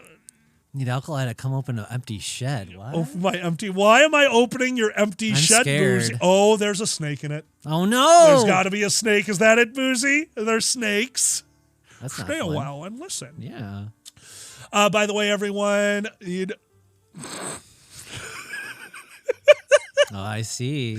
Wink, wink. we are going to be passing you over to... Yes, I just... Boozy, it took me a second. I'm very hungover from yesterday. Yeah. We're going to be passing over to Boozy in about 4 minutes, so please stick around for that. Until then, we got rapid fire, because, we got about 5 minutes left. Yeah. So if the chat has any questions for us, before we do that, we're going to make the one announcement because it happened last night. My brother came back here last night, and for the first time in my life, a family member called me out. Walked into the garage, saw the trans flag, and just was like, "Hey, I got to know, are you gay?" And I said, "Yeah." He goes, "I knew it." And that was it. That's it. That's hysterical. That was the entirety of me coming out to my brother, which now I'm genuinely worried that because he seemed cool with it in his own weird way. And I'm just like, he's just going to call dad. It's like, ha ha, you got a fag. And then just hang up the phone. Because that's exactly what he would say, which you are now aware of after last night. Yep. It's like, no, it's funny. No, it's not. No, it's not. To us. It's That's not to what he us. does. What the fuck? Anyway. Oh. Seamus, as I tell everyone, anyone who knows me knows, but no one in my family asks. That's how we deal with things. See, Boozy, there's gay and there's gay, you know? There's like, to me, there's gay, which is anything that's not straight, which, honestly, I think you know when they say it. Like, I hate when people nitpick on the gay thing. Oh, yeah, absolutely. Yeah, it's like, well, I thought you're gay. It's like, oh, my God. Oh, Tikel, that's not how my family works. We are blunt as shit about everything. We just don't talk about it. There's no one in my family. You cannot know me and not know that I'm gay. My dad definitely knows. We have never spoken about it once, and we never will. That's how it works. I was shocked when my brother said something. Like, my dad's seen the trans flag. Doesn't say a fucking thing. Like, that's how it works in my family. Oh, my God. Silence is the point, yeah. Yeah. Unfortunately. I didn't confirm. It doesn't count. Oh, yeah. But then, getting my brother drunk out here and watching him, he's got 3 kids at this point. He doesn't know how to live a life. He's staring at our garage like, well, what's that? Oh, that's our pool table. Oh, what's that? That's our studio where we go. Oh, what's that? That's 4.5 pounds of weed. Oh, you guys are cool. Like, that was my favorite. Just look at it. You guys are cool. Aw. As far as clueless family members go, don't forget, my parents came in here with the agender flag with weed on it. Literally with weed pot leaves. So funny. And the funny. trans flag, trans gay flag with the paw print and everything. And they didn't fucking know. They're just completely so oblivious. Yes. Yeah. No, it's so fucking funny. A selective selective memory. Absolutely. You can run no, Gray Foxen. So the answer to that, the fast version of that is, could I do it? Yeah, I'd work my way through it. I'm semi-handy. We've got a friend who's going to be doing all that for us. Their favorite hobby is working on cars, and they love coming over, having a beer. It's an excuse for us all to hang out. Oh my God, Seamus, I adore you.